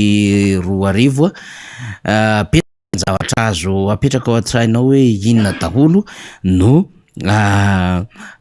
bilan ho an'ny tsirairay ho an'izany hoe 2024 sy 2024 zany fa ho an'ny firenena inona no azakintsika sy apetratsika betsaka ny azo resana am'izany eto ary aloha zany de miaraba ny namana rehetra zay manaraka atsika eto an-toerana sy any ampitan-dranomasina fa tena anisany ho resako anaovako arahaba voalohany indrindra de ny team Frantsa zay nahavita tamin'ny faran'ny herinandro io izay hoe fidirana ara-politika ka nandinika ny raharaham-pirenena indrindra zay mikasika ny zava-misy aty atoerana anony zay zavatra manjony vahoaka malagasy lalova amin'ny firenena mafy de mafy ary indrindra ihany koa ny amin'ny hoe fifidianana ho avy eo sy ny zotram-pifidianana ankehitriny de ananatanteraka n'izay fiaonan'izay ny team any Frantsa zay anaovana kokoa manokana ho azy ireo navita an'izany fiaonana izany mino isika fa tsy maintsy mbola histoyany iny fidirana ara-politika zay nataony ny antokotiky Madagasikara tany Frantsiny fantatra fa maro reo fikambanana zay namaly ny antso ny team Frantsa nandritra ity fiaonany ity singanina am'izany ohatra ny VVSD ny etsika Montpellier ny GTT sy ireo fikambanana samihafa pro ravalomanana dia namaly izany fiaonana tamin'ny Frantsa izany ary ny adevitra ny am'izay aso ny firenena sy noano firenena zany ka dia arabaina hoy isika satria dia afana ny kanja ary dia tsy ny eto an-tanindrazana fa na ireo diaspora fa manana fironana ara-politika ny ampitan-dranomasina aza dia manafana ny kanja ihany koa ary manara-maso tena mijery akaiky ny zava-misy aty an-tanindrazana tamin'ny faran'ny herinandro io dia misy zavatra roa tsy mifandanja mihitsy ary nahatohina ny mpanara-baovao ny nijery azy tamin'ilay vaovao anankiray fa tamin'ny lafiny anankiray dia taky ny mahazatra le fitondram-panjakana iny eny le fitondram-panjakana tsisy raharaha iny an'izay vahoaka malagasy marary zany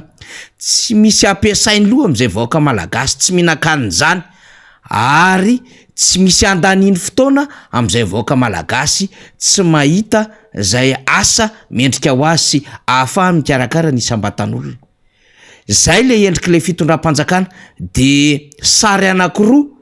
no ny fanjoy ny faninana tamin'ny faran'ny herinandro teo ray sary tsy mikilaoty fa ray sary mikilaoty zay no fomba fahitana azy mampalahelo anatin'le adevitra dia miezaka manao contrana communication mamono an'lay sary zay mampiseho zaza malagasy zay tena fadiranovana zay tena hoe tena tsy mahinakanina tsy mahita sakafo arapaka ary sahirana ny ray aman-dreniny dia ny elo tamin'ny tambajotra sosialy iny tamin'ny sabotsy satria misy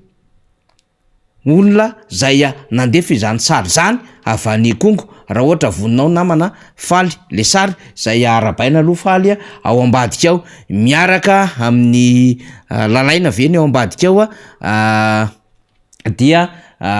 resantsika ohatran'izay satria misy ekipa miaraka aminy ao fa misy an'le sary anankiray zay antsotrondreniny lay zaza malagasy de tena naontsa de naontsa no nijery azy ary miparitaka satria namana avy any Kongo no niezaka nizaran'le sary zany ny amin'ny hoe izao ny zava-misy tena reraka zao sary hitantsika zao sary somary efa hoe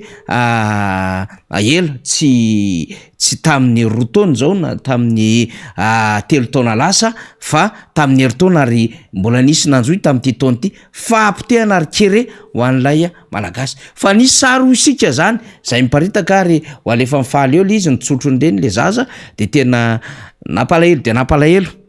izay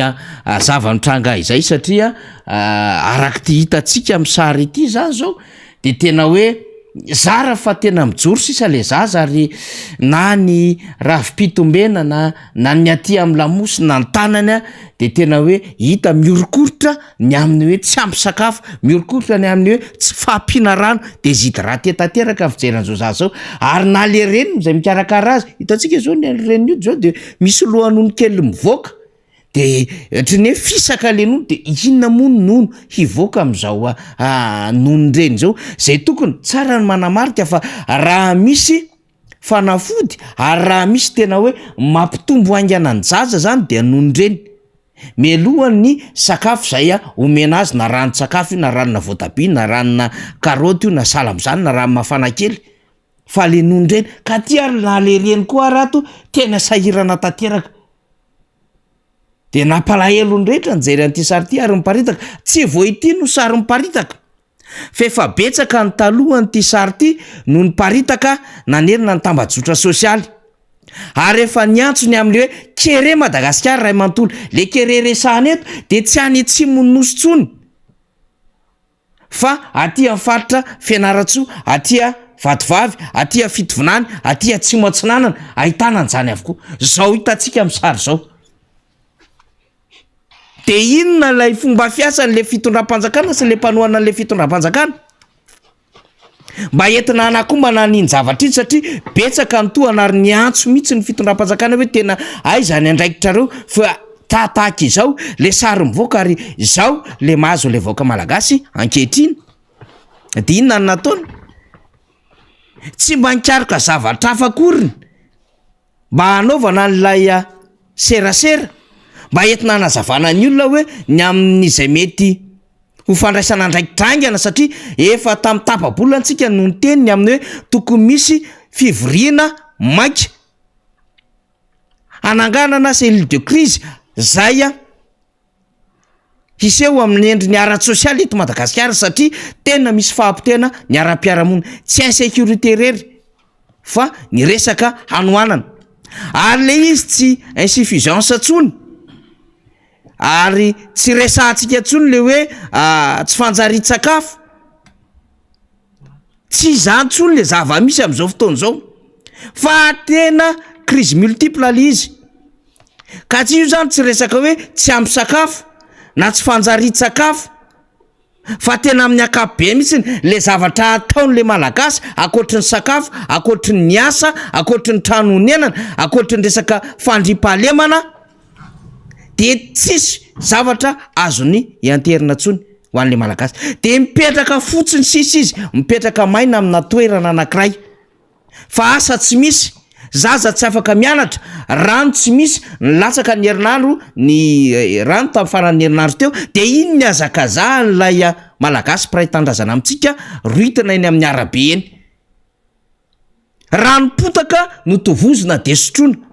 Tsy mahavidy tsony amin'le ranony AES 7 ariary na 9 ariary ny biton 20 litres le malagasy amin'izao fotoana izao. Tsy mahavidy tsony raha ny fizaram-bavao sy izay fahafantarantsika ny zava-misy ankehitriny.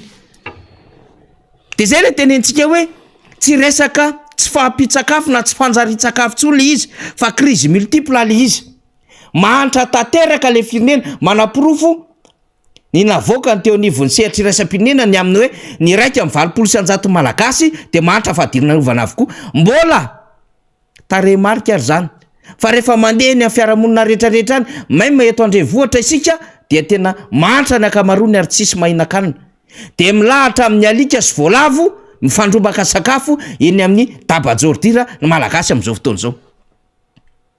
De tsy nahazaka an'le sarim-paritaka tamin'ny fanalenin'andro ny akamaroan'ny vahoaka sy mikirakira tambazotra sosialy samy miantso amin'ny fitondram-panjakana avokoa. Fa anky vareo io ianao. Inona mba sarina voakan'izy menakava mba entiny ilazana zany anakomana niny adevitra iny de nanao buzz ny sarin'ny filohan'ny repoblika zay Tanosy Belleville miaraka amina sorta kely. De tsy ampy tamin'iny fefambany tenen'ny olona zao resaka fitsetserina kely tsy maka izao ve no hanakomana ny mahazo an'le vahoaka malagasy. De mbola lasa ihany nampiseho an'ilay mamaky champagne tany amina vedety rapide Tanosy Belleville. De fiasco le dian'le filohan'ny repoblika sy le délégation niaraka tamin'ny tany satria raha ny vaovao azontsika de nitondra olona avy any ambanivolo akoatra ny nentina tamin'ny lakana de nandeha tamina fiarakodia samihafa avy any ambanivolo nanodidina Tanosy Belleville ary misy aza avy taty ambanja marobe nanarika an'izany fionanjany. Misy avy any Tsiranana, io moa efa nitenentsika tamin'ny herinandro lasa teo ny amin'ny hoe ny sary hitanao aty Analanjorofo no hitanao aty Atsinanana aty Tomasina. Hitanao any Ambatondrazaka, leo même tety, reo olona rehetrarehetra, reo ihany no hitanao. Le olom-boafidy, le olom-boatendry, de lay style mitondra vahoaka mitona vahoaka amina fiarakodia sprinter sy camion, reny ihany ny hitanao mifamezivezy, de izy ihany fitahan'ny chiffre sy fitahan'ny olona miaraka aminy eo. De mipanakanto Jerry Marcos sy karazana mpanakanto Jean Ameda sy ny sisa io no entina hanaingo an'le fety. De fitapitahana am'izay le vahoaka hoe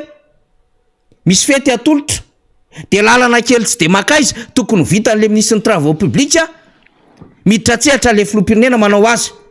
De afa baraka niaraka am'izay koa moa le ministre ny travaux publics tamin'le carottage. Raha milaza ny amin'ny hoe manara-penitra 3 cm le izy, io nge efa fantatsika.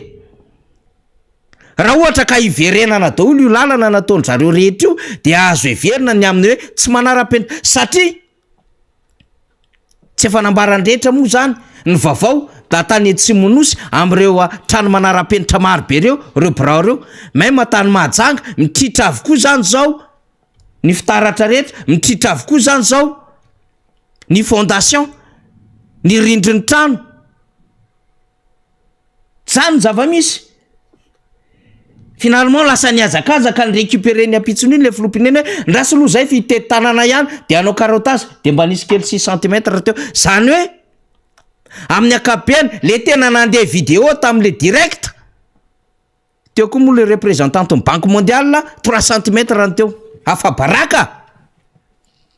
Alizy fa matsimbola alizy fa tsy hoe ressources propre interne ny fitondram-panjakana fa matsimbola miarahana amin'ny Banque mondiale. De itindray vedety rapide roa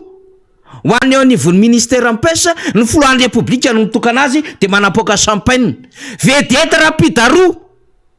tsy mba hoe samby de guerre, tolom-piavotana na mailaka na Jeanne d'Arc na sambo hafa no entina aportasara zay mahazaka fiarakodia na mahazaka fiaramanidina amina taona maro fa vedety rapide roa. De le filoham-pirenena no mitady zavatra otokanana te ho aprevena, te hanao hoe visibilité amina communication politique fa hoe miasa fa ngatsy vita ministry mipesy io. De hanara-maso ny sisin-dranomasina zany Tanosy Belleville. Zany nge ny zavatra nitranga tany. Vedety rapide roa ny tokanana filoham-pirenena. Lalana 24 km kely eo mididina ny tanàna zay tokony vitan'le ministre ny travaux publics le izy. Le ministre ny travaux publics nanao réception provisoire de milaza fa manara-penitra any anatin'ny pazy ministère ny travaux publics. Afaka ray volana mahery tonga any le filoham-pirenena 3 cm nitany. Na tsy aro diso angamby izy ireo ny communication lasaingany any azakazaka. De nitohizana amaraina an'iny sady menirany César. Tsy tsara ho ny famitaka amin'ny fiainana. Zany igny ao anatin'le message ny ao anatin'le hire. Ataontsika parenthèse aloha zany resaka zany. Fa de mahamenatra ihany le izy, eto ianao misy piray-tandrazana mijaly eto sahirana eto, ary zay ny tokony ny hotsapan'le fitondram-panjakana hoe anatsahatra ny oeraoera io. Efa niteny nge ny KMF-konao efa niteny ny FFK many aminy hoe aoka zay io fandanim-bola tsy mitondra voka-tsoa io. Aoka zay io fihetsiketsehana amin'ny fandanim-bolam-panjakana io, fa andao io fatoy ny lafiny ara-tsosialy ny vahoaka. Zany toerana tsy misy vahoaka tsy mihinan-kanina eto Madagasikara. Misy azy daholo may mety Antananarivo renivohitra. Tsy mila mandeha lavitra ianao fa eto anatin'ilay boribory tany enina misy an'izany. Firy ny toerana tsy misy rano, tsy misy jiro. De mba eritreretra zay ny teneniko hoe fiasco le dia le filoham-pirenena. Parc solaire 1 mégawatt andehana le filoham-pirenena Anosy Belleville. Nefa misy ministre ny énergie any. 1 mégawatt. 1 mégawatt. Efa nisy teo 17 de plus 1 18. Amina parc solaire. Marina za fa mety mahavahana tokantrano. Amanarivony eo. Fa zao mbola misy asa goavambe miandry an'izany ao anatin'le fanambony le velondrano faharoa. Le amin'ny jiro any rehetra. Tsy resaka lapadera ny lapy resahana ao anatin'izany adevitrano. Na resaka parc solaire 1 mégawatt. Fa ahoana na ahafahanao mandeha lavitra be. Ohatra nataon'ny président Marc Ravalomanana tamin'ny Vartsila Rolls-Royce Group maneran-tany ho rajonary mampianana hery tamin'ny faran'ny herinandro zay arabany any SVM. Na vita na anao fanomela belaran-kevitra miresaka ny zava-misy eto amin'ny firenena. Ho resahantsika eo zay rehefa avy eo. Lalana 3 cm de ny récupérena maraina an'iny de mba nahita 5-6 cm. Fa mba menatra le fitondram-panjakana de hoe retirenay le marché an'le sino hydro. Samby kely roa. Raha le sary le sary iny mba alefaso kely fa le azavady. Hoe reto nge le anankiroa kely nitokana an'le filohan'ny République. De parc solaire mégawatt iray mégawatt. Izany no anaovana déplacement en présidence, izany no anaovana déplacement na gouvernement tefofiriny ao anatiny. Izany no andanina ny olona ho tomana ny olona manodidina ary efa nidina le député sy mpiara-miasa taminy nandritry ny andro maromaro Tanosy Belleville. Triny tsisy asa. Misy kere tsimo. Misy olona mihinana ranom-potaka any am'izao tsika miteny zao, misy mihinana fakakazo. Misy malagasy efa tsy mangery tsony. Efa zavatra fa rano nefa iainan'le malagasy any amin'ny sehatra rehetrarehetra. Misy olona miady miaraka amin'ny fako ary fako mavesatra makarary amin'izao fotoan'izao satria avy ny orana eto Antananarivo. Anisan'ny firenena maloto rivotra indrindra Madagasikara. Zao moa avy Anosy Belleville de efa niomana indray andeha hamonjy COP27 any Sharm el Sheikh any Egypte. Ho resahantsika eo zay rehefa avy eo fa ampitsahivy kely faly. Misy asa marobe zany tokony miandry an'le filohan'ny République ivakilo. Fisesehoana Anosy Belleville na Maky. Misy ministry ny angovo tokony hanao fitokanana an'ilay parc solaire 1 mégawatt izy nandehana. Misy ministre ampesa tokony hanome an'le vedette rapide roa izy nandeha tany. Misy ministre ny travaux publics tokony hitokana an'le lalana izy nandeha tany. Betsaka nefa ny zavatra miandry an'le filohan'ny République eto atoerana. De zay ny tenentsika, tsika koa mare amin'ny vaovao samihafa. Nahazo olona sasy nahazo olona, izy ampanakantona etsika tao. Fiasco le di ary manomboka tonga saina avoaka malagasy amin'izao fotoan'izao. Manomboka tonga saina fa efa hitan'olona le fikanantra kely io. Efa hitan'olona le fika kely tsy mioviny. Hoe mitona olona, maka artiste, mamony omby. Tokatokana lalana, tokatokana birao. Mody manao tao akitsapaka kely eo, tombotombo latsy fatapatatra iny, mody mame scooter. nefa hitan'olona hoe zao fikany de anaovan'olona lecture fotsiny de memezany sasany hijery spectacle bojo ara tao maika mofa misy spectacle tonga any fa tena fiasco le dia an'le filohan'ny repoblika sy mpiaradia aminy tamin'ny farany herinandro teo famparalelona am'izay ho isika tonga saina le voaka malagasy tena tsy zaka ny voaka malagasy ny sary miparitaka tamin'ny farany herinandro ary zay ngamba na tonga ny gazety rehetra presque androany samy miteny daholo ny hoe tena SOS vonjeo ary misy miantso hoe azo lava raha tsy hain'ny mpitondra fanjakana dikany azo lava de efa miantso vonjeo misy zavatra tsy ara-draliny tena ilaina fiantsoana fivoriana ilaina ny rehetrarehetra miara-mety anjany de zay nge le tenintsika hoe mbola manam-potoana anaovana oeraoera sy spectacle ve le filohan'ny repoblika sy mpiaradia aminy fandany mbola mpanjakana ny natao Tanosy Belleville ary fitiavana te hitsangatsangana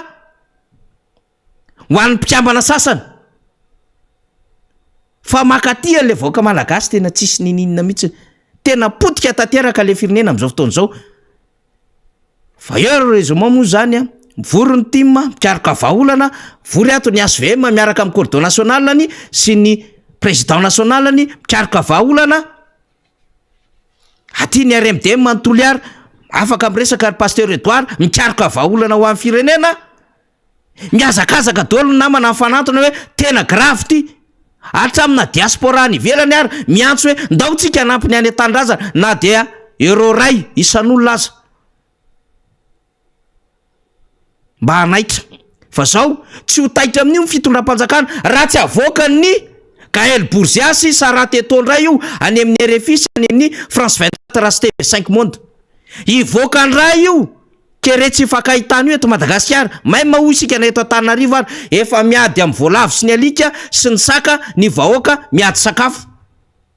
de rehefa avoakany io de ho tonga saina indray le fitondram-panjakana de lazainy manala baraka amin'ny Madagasikara amin'ny sehatraresa-pirenena de any vao mety ho tonga saina fa zao aloha mbola miady any Egypte firindray ny délégation nanentina any Egypte raha fantatro misy ministra telo any filohan'ny repoblika no mitarika ny délégation misy avy amina société civile misy média samihafa misy technicien amin'ny environnement maromaro de angatabola par rapport amin'le 100 milliards de dollars ao anatin'le fond vert na climat de indrainy tsy maintsy mbola resahana akoatra ny rediredy hafa ho resahana eo de ho hitantsika eo moa zany satria mbola hiresaka amin'izay tsika arakaraka ny fivoarany raharaha efetako aketo ny député Alain Ratsimbazafa miala tsiny nitazona micro kely satria tsy maintsy nyresaka an'izay fa mino fa manakambaran'izay député Alain Ratsimbazafa etona aloha zany miala tsiny antsy fahafahany député Bogos Jerry Andremolaina miaraka amintsika zay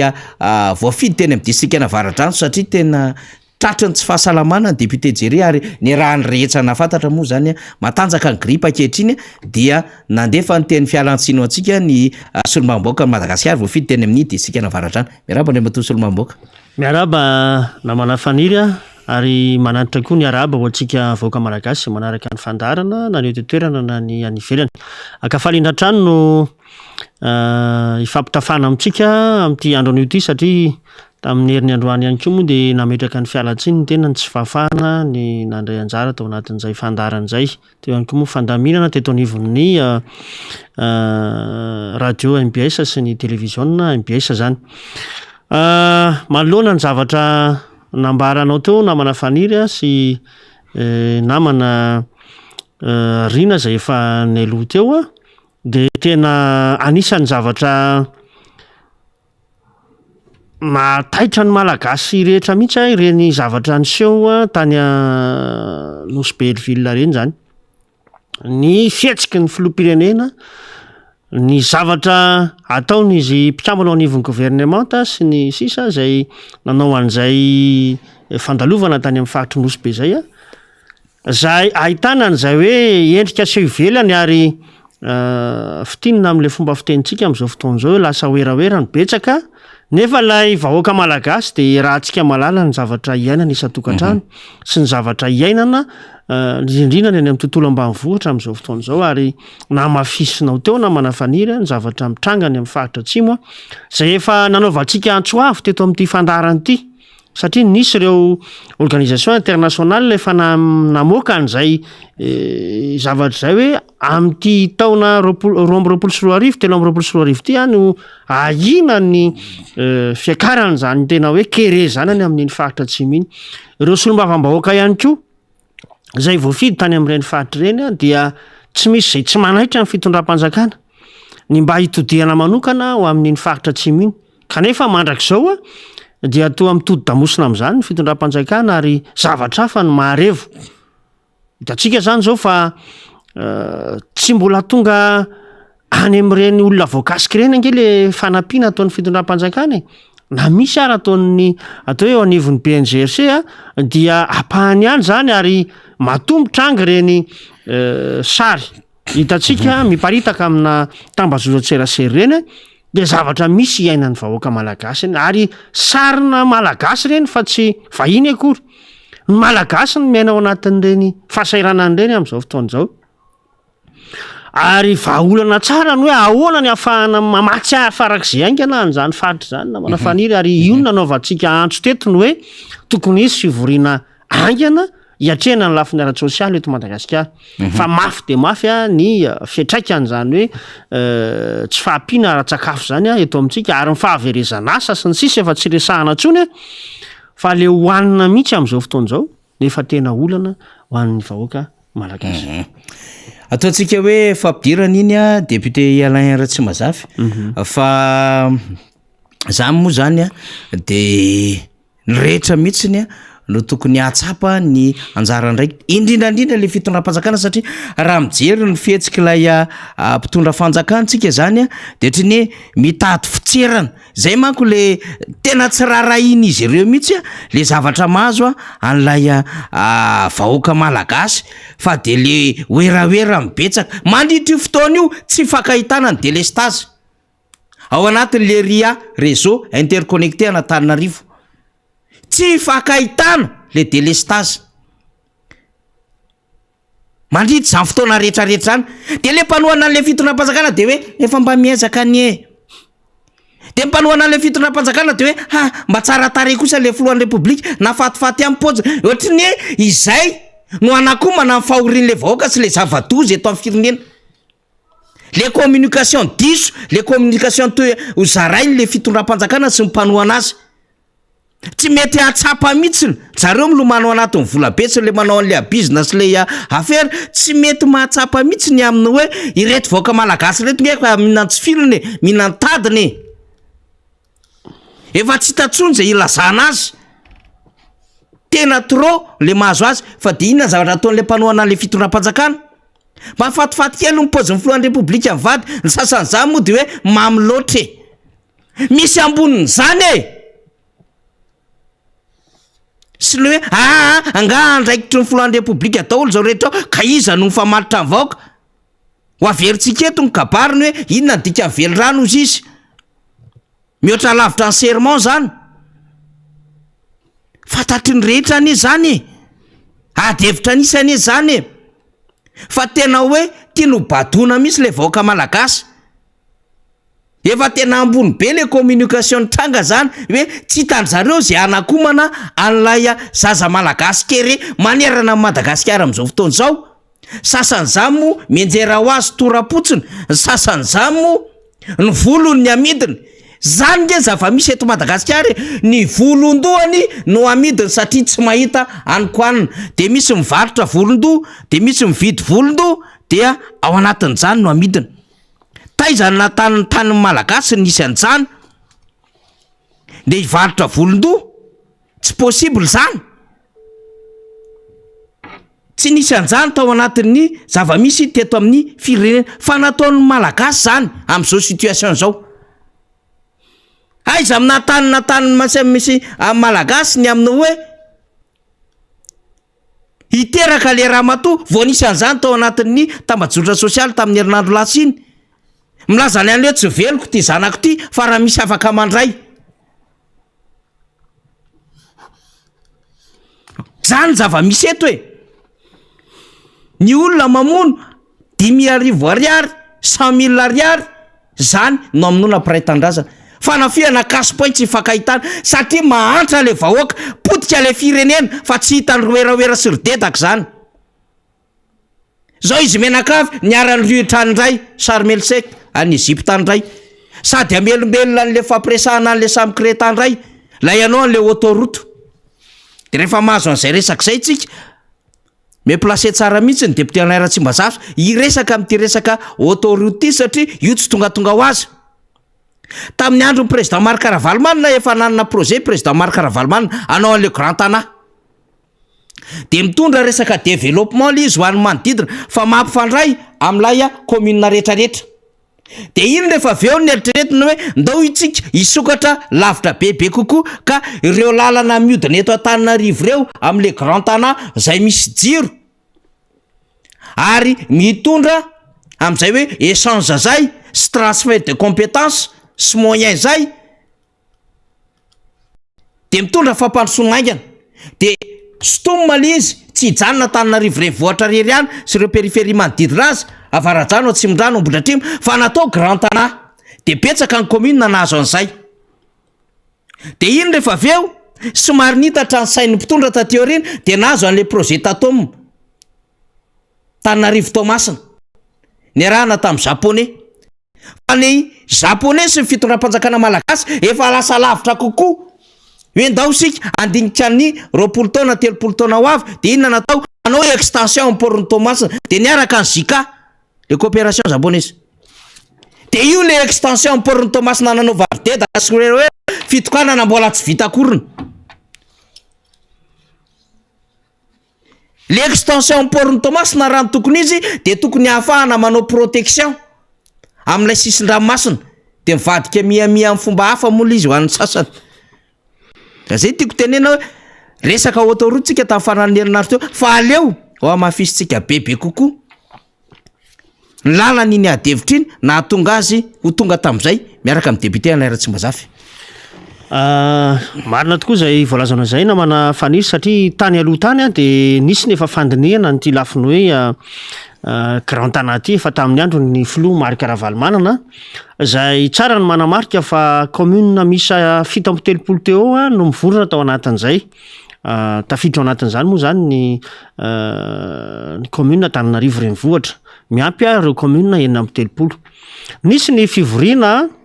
matetika tamin'izany fotoana zany nandinihana n'izay hoe firindrano ny tanàna teto Antananarivo tany aloha moa de tsara ny manamarika fa nitambatra zany hoe ministère ny aménagement sy ny travaux publics zany nahafahana zany nijery amin'ny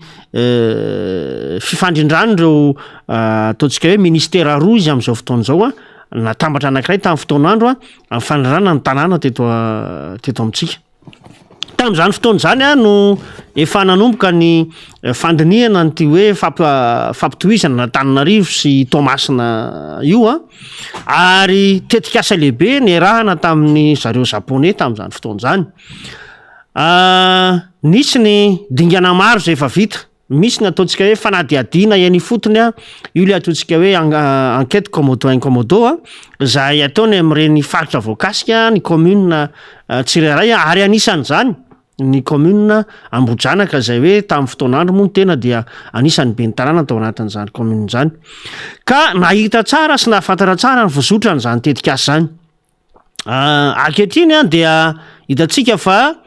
nampidirina indray zany zao ny orinasa tsy miankina vahiny anankiray zay anatanteraka n'izany tetikasa zany ny tsara homariana ety am-piandohana de ny hoe raha ny fijery ny fitondram-panjakana tamin'ny fotoan'andro indrindrindra tamin'ny tantanan'ny filoha Rajaona Ramampianina zay atao hoe niazakazaka indrindra tao anatin'izay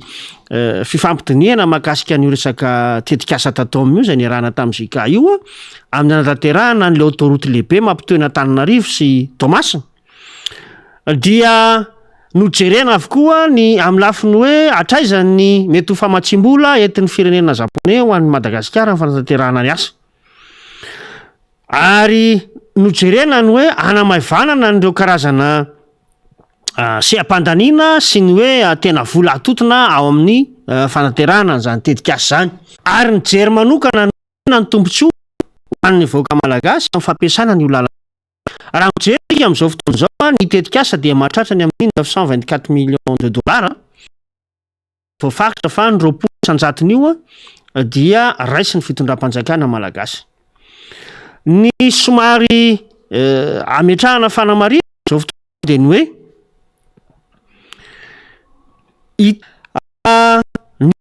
iny zay noheverina mantsy fa andray an'ity tetikasy ity zany amin'izao fotoana izao dia tsara ny mampafantatra antsika vahoaka malagasy fa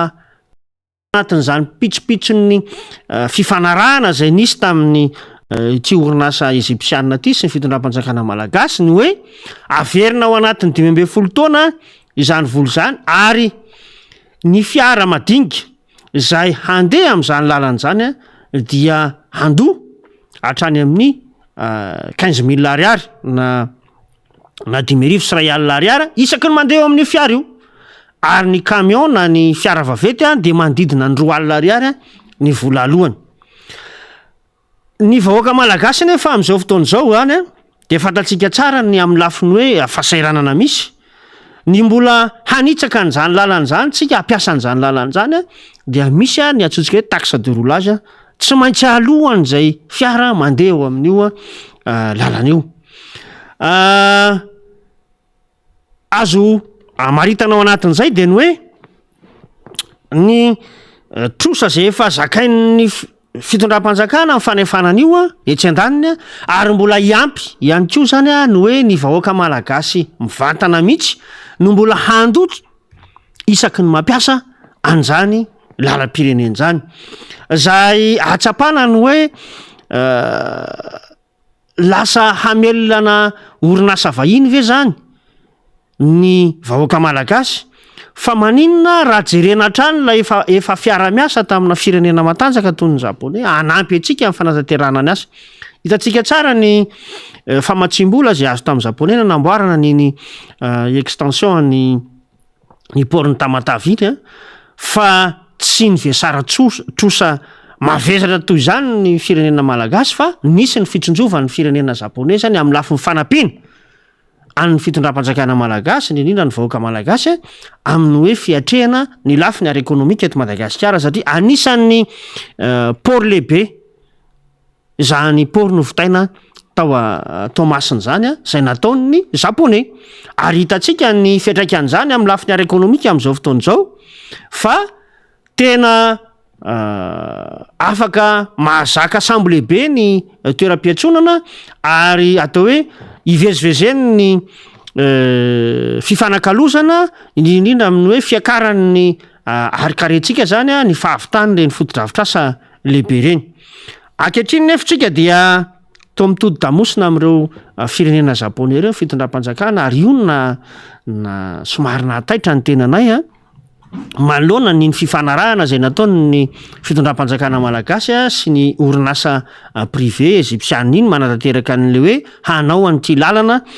mampitoy an'ny Tamatavy Tomasina ity. Eto dia marihana tsy nitetika asa ny ratsy fa kosa ny fampibabena trosa ho an'ny vahoaka malagasy isak'izay mandeha zao kosa dia hita hoe tsy zaka an'le firenentsika intsony ny manefa izany trosa zany satria be loatra ireo trosa zay nataony ty fitondram-panjakana zay tarihan'ny filoha Andry Rajoelina ity. Ho hita naisolombavambahoaka moa zany tsy ho ela ao anatin'ny fivoriana ara-potoana zay tanterahana amin'izao fotoana izao izany hoe ratification na ny validation zany na fankatoavana n'izany zany findramam-bola ataon'ny firenena malagasy zany amin'ny fanamboarana an'io lalana mampitoy an'ny Tamatavy sy Antananarivo io fa hiady na hoe ametraka ireo fanontaniana maro samihafa mba hifanaraka amin'ny hoe inona ny tena tombotsy mivantana ho an'ny vahoaka ary ahoana ny fomba fanefanany trosa fa raha izany 12 taona zany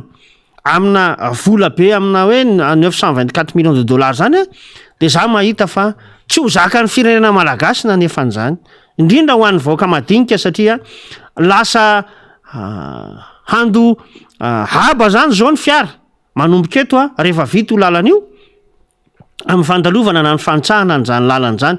ka ilaina ihany ny mandinika an'izany lafiny ara-teknika zany tsika satria itsika nge mbola atao anatin'la atsotsika hoe firenena mandalo fahasairanany ary ny akamaroan'ny malagasy mba tsy teny any amin'ny 70 isanjaton'ny malagasy amin'izao fotoana izao dia tena tafiditra ao anatin'ny hoe fianakaviana miaina ao anatin'ny fahatrany hafa raha any amin'ny firenena mandroso hitantsika any amin'ireny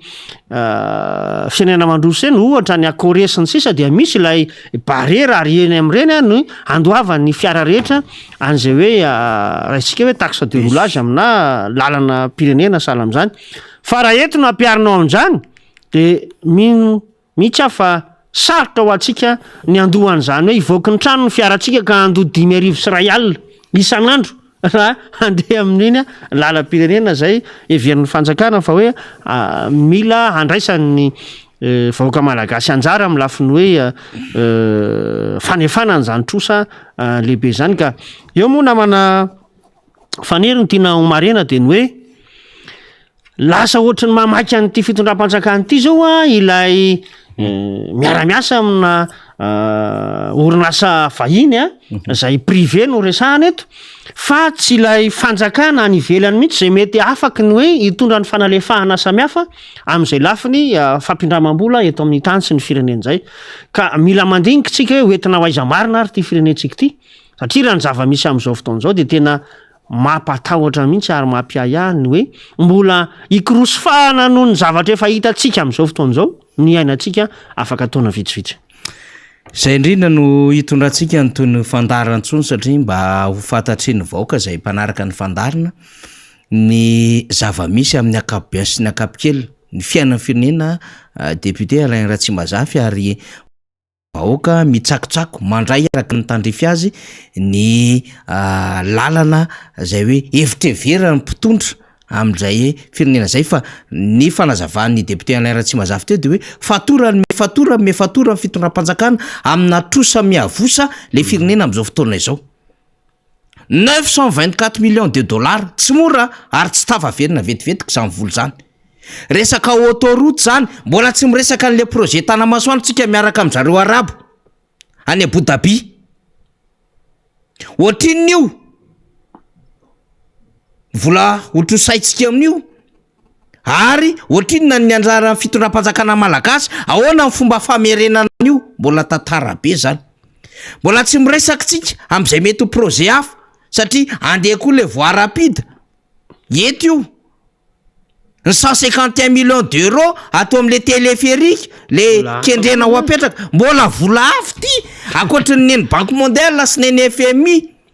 misy mo fotoana le fitondram-panjakana ny teny député Alain Ratsimazafy tao anatin'ireny Covid reny isika no nahazo vola be indrindra tany ampamatsy vola adinina arakaraka ny hitsosanao betsaka indrindra ny eto nilazana fa sahirana ilay firenena ka raha miteny izy mibetsaka indrindra dika zany izy no nitrosa betsaka indrindra na babitrosa n'le vahoaka malagasy le firenena fa raha miteny hoe ny antsika ny tena hoe ambany indrindra ny trosa no trosaitsika ny volan'indra amintsika dia midika an'izany tsy dia tena mitady trosa be dia manao antsika ka anjarany rehetra hoy araka ny teninay teo no tokony ho tonga saina ihany koa amin'izao zava-misy zao fa efa nitondrana fanazavana moa izy député Alain Ratsimazafy fa te hanamafy fotsiny tsika ny amin'ny zava-misy hiditra any amina loha hevitra hafa tsika dia amaky aloha tsika voalohany indrindra reto zay afatra avany amintsika raha baina faniry raha feno ihany taxi eto mahazo ihany ozy izy miondana MM Protim ka mba ataovy kokoa dia kokoa zany ho an'ny raha feno zay etsy avanao taxi mahazo miara-manonja tena vonoa ny fitondrana ny majorité amin'ny malagasy izay fa diranovana daholo de hoe tanteraka ny miami amin'izay ny lebany daholo ny tavela nefa ny volam-bahoaka no tsetsefiny no ireriany tsy menatra tsy mataotody neny Emilienne no nanolotra an'izany bonjour faniry raha zory za avy aty Ambohimanarina ivato zany tsy misy elefanta izahay aty ambanivohitra ny ombonay ambesatra tsara ahafahana mamokatra fa tsy mila izany elefanta izany sady manapaka an'le apela ihany tsika no mandrosan'le anina satria ianareo koa moa zany sady misy miantso de sahirina be ato am'le mamaky an'le anina. Miaraby ny ekipa miara-manonja rehetra njaka vaty antsira be faharoa ihany mampahery ny mpiaradiany dada ho avy ny fotoana de ho tsarain'ny tantareo zareo reo. De arabaina zany tsika ny Tsirabe. Bonjour radio Mada. Ilazao izy ipanina fa tokony foanana ny fonja fa zay tsy nanota taminareo no aoka itorabato any Lanto Rakotomanga. Voray vahoaka ny afatrako vahoaka manaraka vaovao nge vahoaka malagasy kokoa mena manonja zao hoe nahita fianarana ve laya na aloha tsy vakitsika ty fa somary tsy de tsara ilay endriky le feza teny de manjary mahasosotra be. Bonjour tokony foanana ve zany ny fonja ihany le namana teo zany. Izahay de manaraka anareo indrindra raha mahita ny adalanty milaza fa hanafatra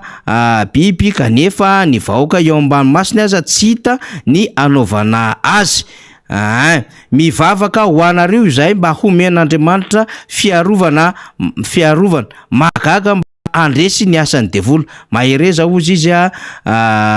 faniry de mba ataovy kokoa izahay am'izao fotoana zao hanorataka izao. Mahereza Rabe Mananjara Rina de tak zany deputera Tsimbazafy Mirariso Roger eto Apaska ihany. De miaraba ny Roger ny Apaska zany. Fiadana tompo fanira miaraba anareo miara-manonja rehetra mba ataovy kokoa de tapaka lizy tsisy toy lizy fa le 22 farany teo iny zany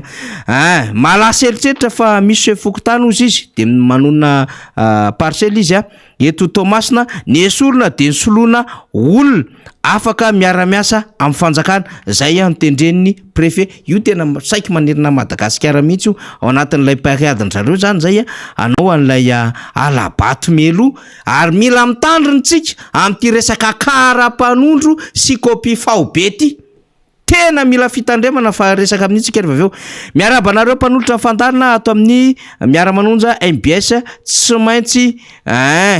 toy ny any Brésil io fifidianana am 2023 io fa manana finoana isika vahoaka dada ihany dady atrano. Efa nisy nahita lesona zany ny amin'ny fizaram-baovao nataontsika momba ny Lula da Silva sy Jair Bolsonaro tamin'ny vaovao zay nentsika teo zany. Miezaka ihany tsika mba hamaky le message avy any amintsika. Tak zao ndray message manaraka. Bonjour mba asio resaka ilay orinasa aty Anosy Boribory tena slova misy apela tafiditra tena mijaly zay vahoaka ty atram'izao izy izy tsy hay marina hoe iza no mitondra azy tokony omena vahoaka rehefa tsy hita zay marina zany ngambana tsara anaovan'ny solomamboaka any teo na fanadiadina Anosy Boribory ty raha mifahafantarako an'izy ty any Amparafaravolo izy ty. Salame tony hoe Salame tony hoe adala ny paharo izy tsy nametraka zirafy sy liona teto-dago fidy apefilo ambody rano maka hery atsika tsika koa nge de misy karazany hevitra marobe amintsika vahoaka mahafinaritra satria manaraka amin'ny fandarantsika. Salame pay ety Antoalo tsy aleo ve mampiseho firaisakiny tsika makasitraka ampa zany am'izay fanehoan-keviny zay. Salama faniry zay manaraka miara-manonja maraina hariva mba vakio reo vahoaka fa efa kaiky ny fifidianana aza mety tambazana varitsinjo indray dia amotika atsika 5 taona zay zany ny afatra avany amin'ny namana mbola mitoy ihany fa makitsika ny afatra. Bonjour daholo miara-manonja milaitsika ty me ny député niza de mangataka kokoa izy mima Atsimondrano. Miaraba ny député Tsimbazafy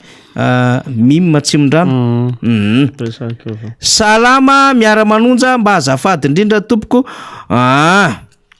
mangataka ozy izy milemla palady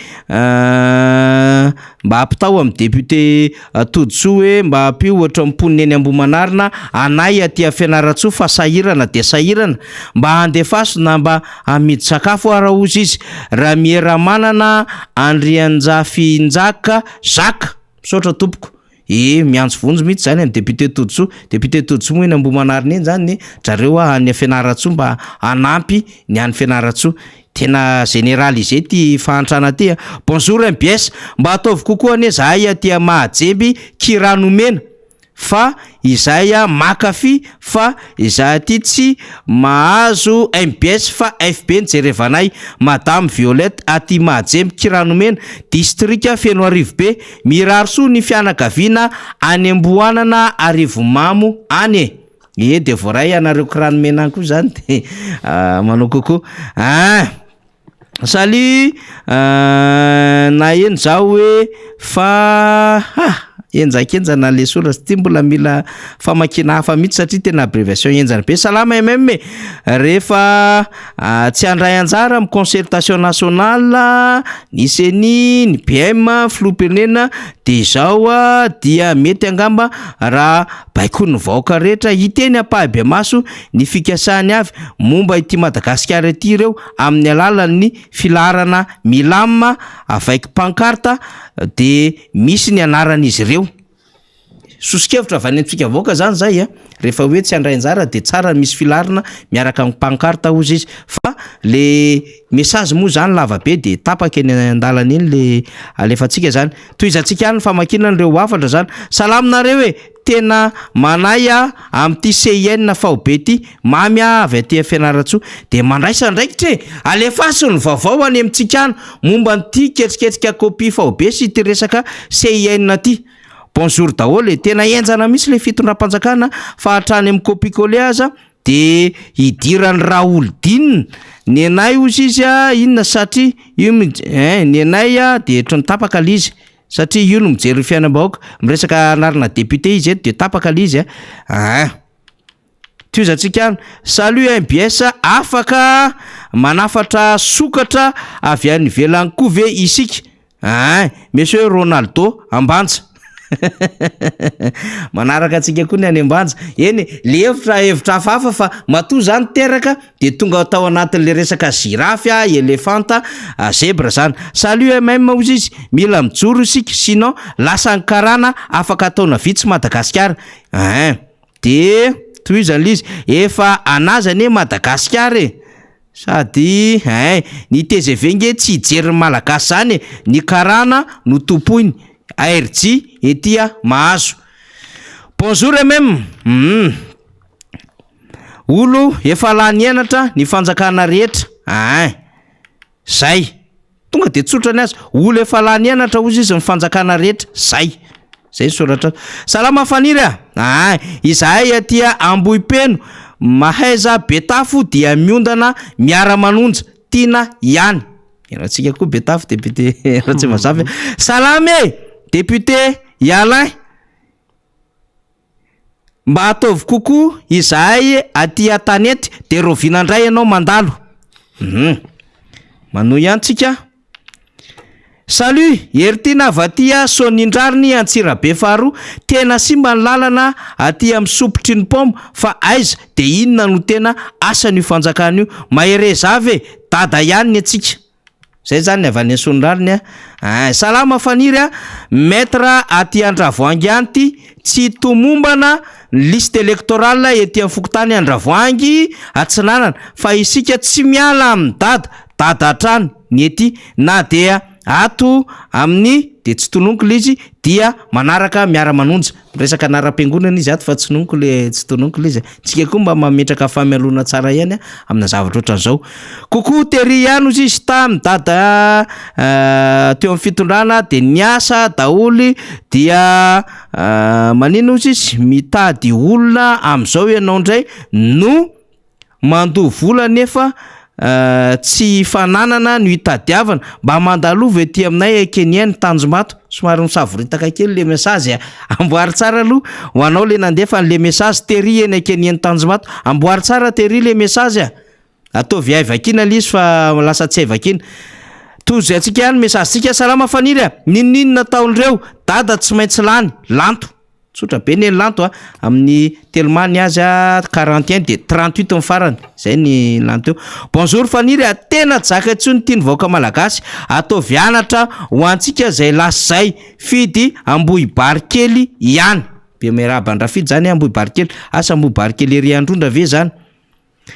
Salut faniry mba asio resaka kely ao azafady lekerea ny konga nefa ny flo manapoka champagne anosy be efa ndresana teo ne zany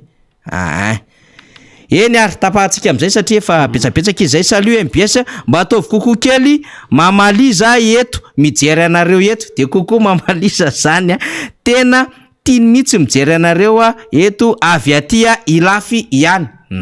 Kokoa mamaliza zaho maly voatany ilafy any tanàna zany teo atsapandrano ao maly. Bonjour faniry afa ihany dade mba mangataka kokoa mamy aty soavy masoandro de mirava mamy sola ihany zany tsy fatako moa na aty mamamba na aty ampiakarana aty na mbody tamena aty fa de fa ny sola ihany fa sola misy carte maromaro. Toizantsika ihany ny message salama mitady tsy atoko mpitandro filaminana ve de anafatra de tsy toizako lizy iza nanoratra an'le izy Prince Ambatondrazaka. Za zany mamaky an'le message ato de rehefa misy hafahafa le soratra ampiarahanareo an'le izy de somary freny avako ely satria ndraindray mety hoe mety amintsika le message soratana fa tsy maintsy tandremana ihany koa ny fomba hanomezana azy amin'ny aina manjery tahaka zao. Toizantsika faraparana an'le message salama malagasy mila tonga saina fa tsy maty hany kely sisa fa tsy maty hany kely ozy izy tahaka izao zay zany mila tonga saina fa tsy maty ankely tahaka izao zay zany tena matsika aty 38 liza de 53 namarana azy toizantsika lizy de zay tsy vitantsika fa rehefa aveo salama ozy izy dada ihany manana finoana tovy sabinamina de mirava ny tovy any sabinamana salama tsy menatra ve lalatina am'izao krizy izao randremana tena aty amora rano krome oy lavitra fa meno atsika mamaramara azy tsika mba tany sao hoe ny lalana 7 kilometatra zay efa vita ny dada akoatra ny Yorombe sy Antalasy ny sisa mba ho fantatra izy ireo de resantsika daholo zany. Salut faniry Herzo avy aty Antsirabe voalohany mahafatifaty kely inona zany resaka zany Salut faniry sy ny MBS rano flo ny avy sy lia raiky rano flo izy ny avisiny lia raiky mpanolotsay ny flo vao mainka hivarina kady bokina avy aty Antsirabe ihany. Manohana tanteraka de miaraba ny député Yalain de kokoa ho an'ny mpanaraka rehetrarehetra zay zany amin'ny akabeany farany ty sisa no amaranantsika azy manahoana tanora mahatsapa tonga saina rehefa nandinika de mijaly ny malagasy marina ny teninao aza fitaina amin'ny vary sy tosika fameno fa leo fitaka izay zay zany namarana ny message tsika rehetra de amafany reny message reny ndray zay rehefa aveo de miditra ndray message vaovao fa mémoire ozy izy de stockage des SMS plein zay soratra député LRC mazava aloha betabe koa kokona kany ny député betabe atsimon-drano eo ny Madagasikara manaraka atsika am'izao fotoana zao de mekely ny député ndray aloha eka alohan'ny anoizatsika ngamba namana faniry de tsara ihany aloha ny hoe anaovana kompatanana ny ramima ao Pasika ao ihany koa ny mamandry rametra vao antanety kely Ambojoky zay anisan'ny mpiondana ny fandarana miara-manono izy ty tsy adino am'izany ny any Amalaobe Valala satria fotoana vitsivitsy zay nandalo teo ny tenanay de ao amin'ny fianakavindry atsoina hoe Andriamatoa Zaza zay moa no lasa fiantso azy de maro be izy ireo zany nanatona ary ny teny hoe mba anaovy kompatananao zay Andriamatoa Solombavam-bahoaka dia kompatanana ho antsika rehetra ny any amin'ny faritra Ambodrabeto iny zay vao nitsidihana tamin'ny alahady lasa teo de hitatsika any zany Andriamatoa Razoilina ary Madame Voangy avy any Anosy Zato zay anisan'ny mpanaraka ny fandaharana ary ireo namana zay any amin'iny faritra Pahatrosa iny samy ato anatin'ny district Antananarivo Atsimondrano avokoa zany rehetra zany kompatanana ho antsika rehetra ary makasitraka ihany koa amin'ny hoe tsy fisarahantsika amin'ny fandarana miara-manonja ahafahantsika manaraka ny toetra ara-pirenena sy ahafahany ihany koa zany mamantatra ny hoe ahoana sy ahoana marina tena zava-misy eto amin'ny tany sy ny fanjakana amin'izao vanim-potoana misy antsika izao. eny are de ho antsika rehetra zay nanoratra zany a dia misaotra antsika na fianaratso na mora ranokiro manaky ranomeny io na any asambavy io na any an-dapy io na izanaiza dia arabaina daholo tsika menakavy dia ny numéro ifandraisantsika 34 12 902 40 de zao raha mahititsika vaovao mahakasika nyty kopy faobe sy ty resaka kara-panondro ty satria misy tetika hafahafa tsy mazava izy io ampitaony vaovao aty amin'ny laharatarby ifandraisantsika zany de anaovantsika fanadihadiana avokoa reny rehetrarehetra eny satria mizara vaovao betsaka sika dia tsy maintsy hitondrana fanadihadiana zany hidirantsika amina loha hevitra aso loha hevitra hafa tamin'ny farany herinandro teo isika dia nanao fiaonana tamin'ireo olom-pirenena fikambanana antoko politika ny ASVM tany ampitan-dranomasina tany ka Andriamatoa Hery Rajaonarimampianina filoham-pirenena teo aloha sy Andriamatoa Rivo Rakotovao zay mpandrindra nasionaly zany antoko zany no ny resaka ny raharaha-pirenena maro be ny zavatra nyresahany teo fa hosinganitsika ity lahateny tao anatin'ny minitra 5 zay namtinanay azy ty nambanana Andriamatoa Rajaonarimampianina tamin'ny sabotsy teo zany mahakasika indrindra ny fiainam-pirenena indrindra ny amin'ny hoe mety ve ny anatanterahana fifidianana am'izao zava misy eto Madagasikara izao de eo aloha ny resaka tsy fandriam-pahalemana resaka kere tsy fananakanina tsy fampinasa ny resaka tsy fahatomombana na ara-pifidianana sy fikononkononana zavatra samihafa ataon'le fitondram-panjakana de ho avy eo verina zay sy ny deputera Alain Ratsimanjafindray rehefa ve fa aleo aloha hoenotsika sombo ny fanio-kevitra nentin'Andriamatoa Rajaonarimampianina miresaka indrindra ho isika ny zavatra iaina firenena dia miverina ao anatina fanadihadiana indray ny tena kosiny solomamboaka Alain Ratsimanjafy ndao arafaly rehefa atao ny sariny amin'ny firenentsika de firenena mikorotana na ara-toekarena ara-tsosialy eo amin'ny lafin'ny fandriam-pahalemana mbola misy ny olona zay tratrany anoanana kere misy ary aloha dia lazaina mazavy zany betsaka tsy hoe misy fotsiny fa betsaka ny tsy fanarahan-dalàna sy ny lalam-panorenana ao Madagasikara de fanontaniana anke napetrako antsika teo ao anatin'izany rehetra izany ve no anomanana fifidianana ao anatin'izany rehetrarehetra zany ve no irosoana amin'ny fifidianana ozy ny namana Paraina Auguste teo hoe ry zalange zany de mandroso foana ihany zany ange le fandrosoana tsy te heritreritra ny hafa mihitsy fa ohatrany hoe fandrosoana botolo sanatry ny vava ny ilazanany zany aloha ndroso fa hidona amin'ny rindrina eo fa raha iroso miaraka aminy ianao zay no fampieritraretana meko atsika raha iroso miaraka aminy ianao de tonga am'le teny frantsay hoe milégitime azy ianao zany keo tsy maintsy jereny zany fantatra fa misy zavatra tsy mety ao misy zavatra tsy marinao misy zavatra tsy azo ekenao misy zavatra fepetra tsy feno ao de androso ihany aravetsika ty za ohatra mbola mieritreritra hoe mbola ao anatin'izay fazy zay isika fandaminana ary za de manamafy lay antso anankiray hafa akoatran'le tenen'ny momba hoe tokony rehetrarehetra hiaraka am'izay akaikikaiky kokoa hiaraka hijery hoe reto ange ny azo ekena reto ny tsy azo ekena teo zao fantanina mipetraka hoe ahoana le concertation nationale efa nivalin'ny mpandrindra nationaly teo ihany zay hoe ao anatin'le concertation zany ange ny fanjakana ange ka ray ao anatin'ny maro eo an-daniny ange ka ao ny mpanao politika ny société civile ny fiangonana zany no am'ilay ilana ka raha tsy hanao ve ny fanjakana de tsy afaka iresaka avy areo sy anapa-kevitra am'izay fanapa-kevina na ho raisy na tsy raisy ny fanjakana izy avy eo alao anao any hevitra reo aneo ny heviny reo mivorianareo reo za de mampirisika an'izany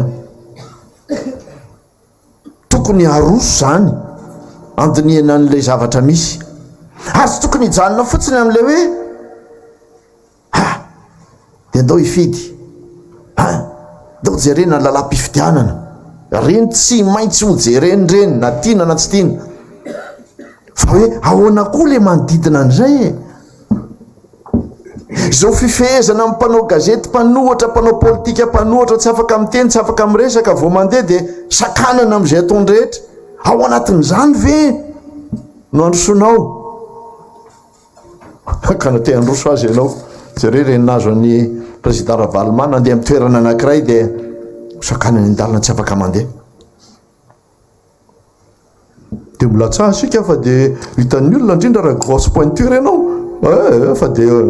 gamba de isy miaramila sy anina mihitsy manodidina ny tranonao tsy afahanao ivoaka zany rehetrarehetra zany a tsy maintsy sainina den'izao sahady zany raha ny fitiava-tanindrazana manantsika raha ny fahaiza manao efa nampiseho an'izany tsika raha ny zava-bita tsy mena mita amin'ny hafa ny zavatra vitantsika fa tsy zany akory ny azakazanao le fantatrao fa dia brisatra daholo ny rehetrarehetra raha mandeha amin'izany zavatra zany sombony tamin'ny fanahoan-kevitra zay nataon'Andriamantoa Rajaonary Mampianina Hery iny a zay filoham-pirenena teo aloha no nalefantsika teo miresaka indrindra ny zavatra manjo ny firenena ny saritany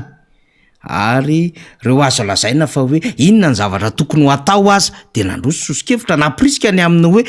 tokana ao anatin'ny rehetra ny fitondram-panjakana fa misy ny te hifampiresaka ko maninona ny tsy mifampiresaka ndao atao zay fifampiresana zay any hoe manaiky any amin'ny lafiny zay fikeonandoam-pirenena na concertation nationale zay Andriamantoa Rajaonary Mampianina Hery aleo izy aloha alamina ny zavatra rehetrarehetra akoatry ny resaka fifidianana misy zavatra marobe tokony alamina sy fampiresahana eo ary nitondrany ny adevitra ny amin'ny hoe ka ny fanjakana miroso foana de ny amin'ny hoe aleo iroso fa hidina amin'ny rindriny eo reo lalina be le fanehoan-kevitra ary misy zavatra azo saitsainy zany ary maharaka tsara ny vaovao misy aty an-tandrazana ny filoham-pirenena teo aloha fa ny zava-dehibe dia iombonany hevitra rehetra zao fotoana zao de hoe zava-dehibe ho isika no ahafahana miroso makany amin'ilay fikeonandoam-pirenena ahafahana mandamina sy mitondra fandaminana ny olana zay lalova amin'ny firenena ankehitriny ahafahana mijery ihany koa ny raharaha-pifidianana système électoral efa nambarany antokotiky Madagasikara zany système électoral betsaka ny zavatra tokony fampiresahana amin'izany député Alain-Ratsy Mazafy zavatra lehibe teo ihany koa anisan'ny nampitainy de ny hoe raha mbola iziriziry zao fitondrana zao a dia tsy voatery hiaraka amin'ny fitondram-panjakana neny maro satria singaray ozy izy manoloana an'ireo mpisehatra ara-politika sy ny tokom-pivavahana sy ny société civile ny fanjakana ary nefa tadio tsara fa ny vahoaka ny tompon'ny fahefana ka raha ny zavatra hita teo de ny hoe ny fanarahana ny fitondram-panjakana amin'ny zavatra tsy mety ataon'io izy a de mety andraisany indray ohatrany hoe mamivalide na makatoa n'lay na milégitime an'le zavatra ataony ka izany nitaritatsika hoe mety hiteraka fandraisana fanapahan-kevitra ho an'ny mpanao politika rehetra eto Madagasikara izao fiziriziriny fitondram-panjakana tsy rosa amin'ny fampiresahana na ny fampitinihan zao satria mahatsapa ny rehetra amin'izao fotoana zao fa tsy madio ny fomba irotsona amin'ny lafim-pifidianana ankehitriny maro an ireo zavatra mampiaya amin'ny lafim-pitantanana isatrokaziny na vao miainga aty amin'ny resaka lisy-pifidianana ary tsika ny fahafahana maneho hevitra sy ny sisa satria manana anjara toerana lehibe ny antoko politika amin'ny fitazana an'ireo mpikatroka ao anatin'izany vondrona politika misy azy zany anefa de hita taratra eto amintsika amin'ireo fanakatsakanana isatrokajiny zay no mariany filoha Rajaonary Mampianina teo ihany koa zay zany hoe le tontolon'ny fanaovana politika eto Madagasikara mihitsy zany amin'izao fotoana zao no hita fa tsy manaraka lojika ny amin'ny lafin'ny lalàna velona eto amin'ny tany sy ny firenena ka eo moa zany no andrasana mihitsy ny fanapahan-kevitra raisy ny mpisehatra ara-politika rehetra raha ohatra ka mbola iziriziry tsy iroso amin'izany fifampiresahana sy fifampitinihan'izany ny fitondram-panjakana satria rehefa handray mifanapaha-kevitra ane ny antoko politika ohatra ny tsy handray anjara amina lafi-pifidiana rehetra mity eto Madagasikara de izy ao anitro ny fitondrana ihany no an'ny miazakazaka eo de zay le tonga am'le midona am'rindrina satria tsy manaja ny zany antsona hoe firenena ao anatina tany demokratika zany tsy manaja an'lay lalam-panorenana misy zay iorenany repoblika akory le fitondram-panjakana ary tsy manaja ireo lalàna velona samihafa mame na mife an'izay lafi-pifidianana misy eto Madagasikara zany ary misy ihany koa ny fanaovana tsinotsinona andreo atoko politika hafa zay tsy miaradia amin'ny fitondrana to hitatsika fa samy maneho an'izay fanamariana zay avokoa ny antoko politika rehetra eto atoerana amin'izao fotoana izao. Maraparanantsika nisy faneho-kevitra zay ny tantara ty manko zany zao ny atao hoe misy olona homme d'état, misy olona manana honnêteté politika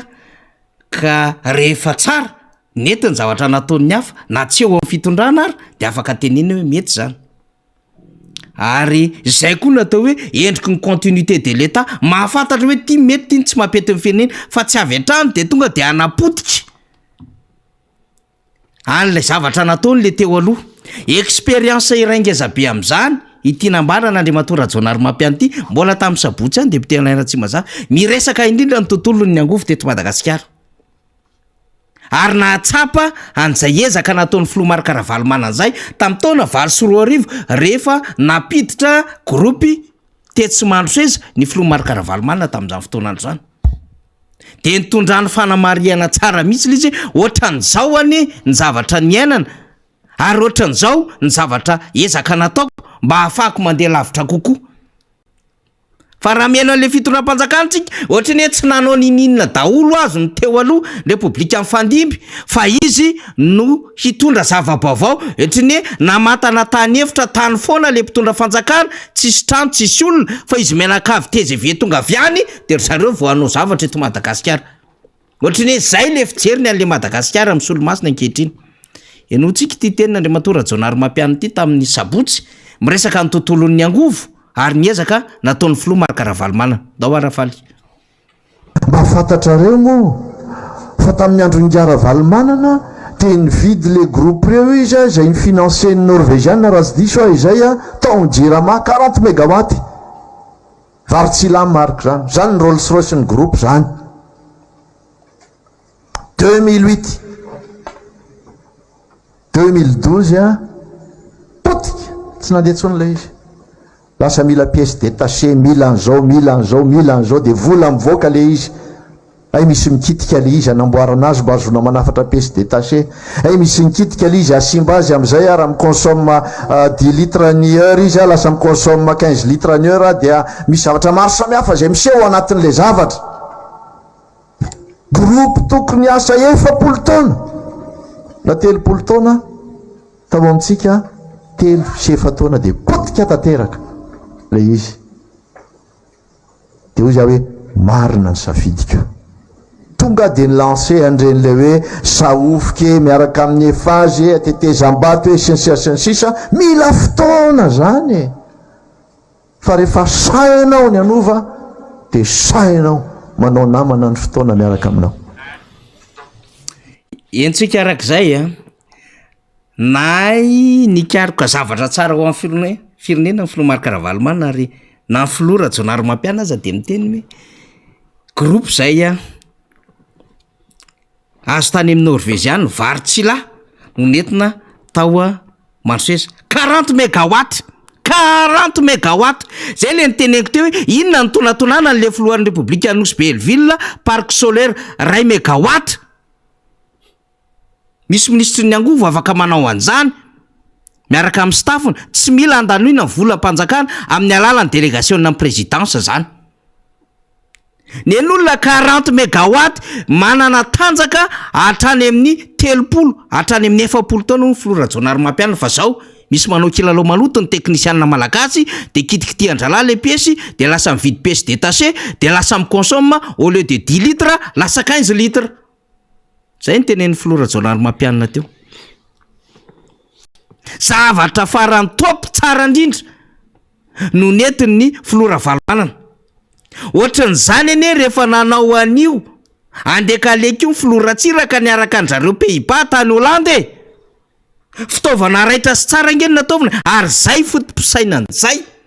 nametrahany ny mpitondra teo aloha ny tena hoe tandrazana mitsinjo lavitra fa tsy mitady bizina sy ny amem-paosy. De mainka anangana espasy anao piscine kely ividy kadiaka V8 sy ny sisa sy ny sisa. De iny resahan'ny filora Jonary Mampianina teo hoe zay natonga mba tsy ahafahana tsony mamoaka vola lava de nieritreritra lavitra de nanao asahofika atetezam-bato tonga hatrany amin'ny Bevomanga Farantsana sy ny sisa sy ny sisa. Tsindro lavitra ny olona tompoko fa tsy mampiaso na mampirevy vahoaka fotsiny. Lapadere parc solaire kely tsy mandeha am'izay laona zao tsika mividy excédent-ny Cotona. Jiro tsy lanin'ny orinasa no viditsika ankehitriny fa tsy afaka mamokatra tsontsika. Député LR Tsimbazafa mampieritreritra be hoa le teny filora Jonary Mampianina fa anisan'ny songantsika reny lafikevitra vitsy reny. Ny mariako kely amin'iny indray na manafaniry de le hoe le fanana n'lay filoa Jonary Mampianina an'le hoe honnêteté intellectuelle. Satria tsy nisalasala mihitsy izy rehefa nahita izy fa zavatra nentina nataony teo aloha tsy nampaninina azy na de mpitondra taty aoriana ary izy. De nametraka hoe tamin'ny tantanan'ny filora Valomanana de efa nitsinjo izy ho an'ny malagasy ny herinaratra zany. Fa nofy raha am'izao fotoana izao tsika amin'ny toetra sy fihetsiky ny filoha ankehitriny hitantsika fa na ny lalana rokady ara de reny ny zavatra nambara. Nongotany ambanin'ny plaky fa nysolon'ny anarany. Hitantsika moa zany zao ny zavatra mitranga ihany koa amin'ny hoe mahakasika ny gare routière ohatra gare routière fisandratana zay tsy amin'ny bypass zay nataony filoa Jonary Mampianina tamin'ny fotoana fa mandraky androany ange zao filoha zao tsy mbola nitokana ary tsy nisokafana mihitsy zany gare routière zany satria maninona rehefa zavatra tsara no nataon'ny olona teo aloha de tsy mahay manetry tena mihitsy milaza ny hoe filoham-pirenena sahala am'izao no namita azy. Fa io mantsy ny foto-drafitrasa indrindra ny foto-drafitrasa goavana dia tsy maintsy mipetraka foana le atsotsika hoe misy ny continuité de l'État ka izay fitohizana na fitohizam-pahefana na mpitondrana eo amin'ny samy mpitondra zay de tokony mipetraka foana ny resaka fanajana sy filazana marina mivoaka malagasy hoe tena tamin'ny andron-dranina tokoa natao zany foto-drafitrasa zany. Eto moa misy anankiray koa ty fanamariana na manafaniry am'izay le resaka hoe tsy fananan'ny mpitondra am'izao fotoana zao an'izay honnêteté intellectuelle zay. Raha resahako aminao no mahakasika an'io resaka aéroport du Vady vaovao io dia nazava be no hoe tamin'ny andro ny filoa Jonary Mampianina reny no natao. Fa efa antaonany vitsivitsy ny vita ny foto-drafitrasa fa tsy sahany roso tamin'ny fanokafana an'io aéroport mihitsy ny fitondram-panjakana am'izao fotoana satria menatra tsy mahavita de menatra rehefa ohatra ny hafa no nahavita azy. Ary raha manana fahitsiny izy mantsy dia nampaninona moa no niteny hoe tamin'ny andron'ny filoa Jonary Mampianina na ahafahana namita an'izao foto-drafitrasa zao ho an'ny malagasy. Fa marihana fa voaterina ananganana ny antsoina hoe commissionna manokana anao ny enquête parlementaire raha atao aminay anteny meram-pirenena mahakasika an'io foto-drafitrasa io amin'ny fiahiahiny zao fitondrany zao any mpitatana teo aloha ka hijerena nyreo ataontsika hoe teboka mety ahafahana mamingy anazy ve na salala am'izany fa fantatsika tsara fa antonany maro taty arina zay vao nampiasainy zany foto-drafitrasa zany zay tsy fantatra moa inona indray ny zavatra nisy tany ambony tany fa radiniana le izy de tsy misy mihitsy le fahatsora-po ary nefa zany dia anisan'ny atao hoe toetra anankiray zay tena ilaina ho an'ny mpitarika sy ny mpitatana satria rehefa ianao no manana an'izay atao hoe tsy fahadiova-po zay any dia oentinao aiza ary ty firenena ty itsika nge ametraka an'izany hoe firenena vanina ny fananana firenena vanina tompoko de fananana olombelona ihany koa na olo-pirenena vanina no miantoko an'izany firenena vanona zany ka ny olona manana fahitsi-po olona manana an'izay atao hoe tena fitiava-tanindrazana marin'izay a zay ny tadiavin'ny malagasy hitantana n'ity firenena ity ka fotoana zao ry malagasy ahafahantsika nahita sy nandinika an'izany toetra maro isan-karazany mpitantana ankehitriny zany a sy ireo mpitantana tany aloha ihany koa mba ahafahantsika mijery ny tena hoe safidy marina amin'ny andro fividianana mba tsy ho voafitaky ny hoe vola 10,000 na ray alitsika sanatriny vava amin'ny andro mpifidianana fa mba hijery no avindreo taranaka faramalimy satria raha izao hitatsika zao no mitoy de tena ho potika tanteraka ny firenetsika ary zany firena malagasy tena hoe firenena mahantra indrindra ngamba eran-tany raha toka mbola izao fomba fiasa sy fomba hitantanana ny firenena zao a no mbola sanatriny zany itoy ao arinao zany ka entanitsika voaka malagasy ao anatin' zany zavatra rehetra zany mba hay makafaka sy hay safidy amin'ny fotoana zay tokony anehoanan'izay safiditsika izay eny ary maraparana ny fandarantsika de hovakina zany reto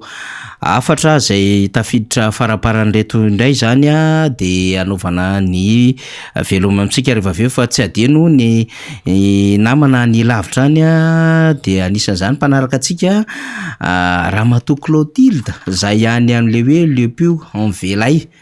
ny ampitan-dranomasina any frantsany misy an'izay de kokoa manokana ho anao ny any Cassan ny any Brest Montpellier sy ny toerana rehetrarehetra zay mandray atsika zany a dia anaovana zay kokoa zay daholo fa ovakiko reto afatra ireto zany a de samy mandray ny tandrifintsika salama miara-manonja raha ivahiny ao fandarana ve de ahoana natao de mbola misy ve le polomena de raha ivahiny moa zany a de miantsoa de alamy malizy na tongava ny vatana aty de arindra arak'izay moa zany a ny fandarana zay iarahantsika manao zany polomena rehefa tonga aty no miresaka an'izay miaraba miara-manonja Ambatondrazaka ihany idadany eo izy tsy manana tanindrazana aty aminay fa tany efa noveloman'olona ny taty ary anisany ny karakaraina dia mbola mampiaina anay aty zany Salam nareo rehetra ato amin'ny radio MBS 95.4 naiza de zao aza atao ny fifidianana ka na tsy hanao propagandy aza président Ravalomanina de efa 100 izy telo efa 100 izy etena atia ambody roa ataovy tsara le soratra tena sahirana kely fa lizy moa miezaka mamaky arak'izay tokony ho vakina zany ny vakintsika eto alay Nosy be dada Ravalomanina ary malagasy no milay tsotra fo sady mazava zay salama même ozy izy dada Stiva atia ampilaona aparafaravola izay matony lamba sasana de maloto izay taky izany ty fanjakany ty makahery de misaotra ny dada Stivia bonjour miara-manonja eto aho de milaza fa raha ane nanamafy fo farao aneo izy nanamafy fa rehefa tratsiny fandringanana de niova ho toy izany Nebokadnezara fa nihinana vilona farany tahaka ny biby tantara amin'ny baiboly ny resahan'ity somary sahirana kely mamaky alizy fa mba harindrao tsara ny soratsika de tsy mampaninana alizy rehefa vakina bonjour même raha sanatrim-bolo lany io ny TGV amin'ny 2023 de solony any daholo ny vahoaka malagasy ireno no tsy hitsikera azy kapiteny Safta ozy izy Antsirabe salama MBS dada ihany zalany atsika dadany nanavitra de avy aty ambohitra ambany mahavelona ankazo be miondana miara-manonja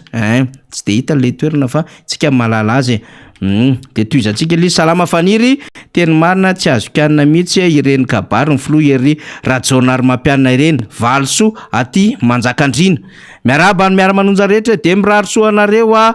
koa erika avy aty manakara ihany izay manaraka tsy tapaka ny miara-manonja ninina ataon'ny mpitondra fanjakana de izay tsy miala de izay tsy maintsy manohana ny dada mandrakizay misaotra tompoko de misaotra ny erika zany salut même ozy izy tena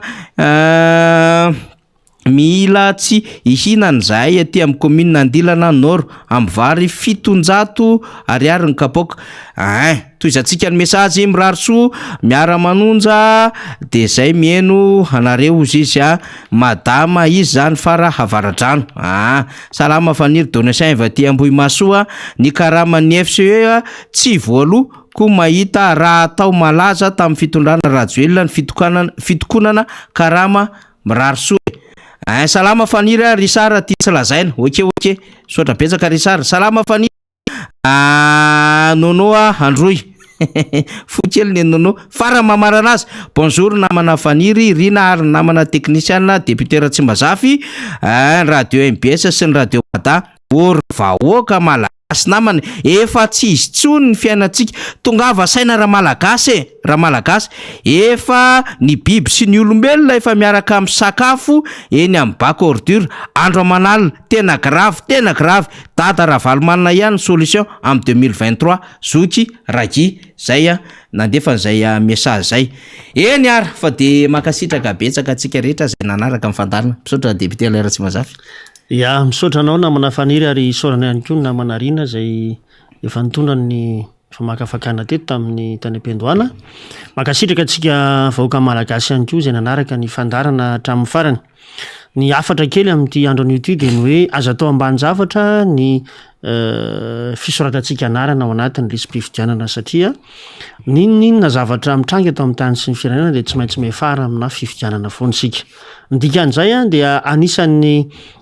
fomba anankiray afahantsika maneho ny safiditsika sy ametrahantsika n'izay tena mpitantana ny firenena mendrika hitantana an'izany Madagasikara zany ny fifidianana zay atao ka noho izany indrindra de aoka mba ho tafiditra somatsara ao anatin'izany lisam-pifidianana zany itsika feno 20 taona miakatra ary aza malaina makeny amin'ny roapoko tany rehefa ohatra ka tsy tratra nyreny tompon'andraikitra mpanisan'ny mpidy reny itsika fa anisany miantoka ny hoaviny ity firenentsika ity zany izay safidy ataontsika izay dia manantitra ny mbola fankasitrahana ao antsika rehetra nanaraka hatramin'ny farany ity fandarana miara-manonja tamin'ity alatsinainy ity veloma tompoko eny ary de mame fotoana indray ho an'ny rapitso solomamoaka hafa adevitra hafa no hoentintsika anatin'izany de misaotra ny technicien ho an'ny MBS sy ny radio Mata sy ireo namana rehetra zay niara nanonja tamintsika tamin'izao maraina zao makasitraka tompoko lahy makatelina tompoko vavy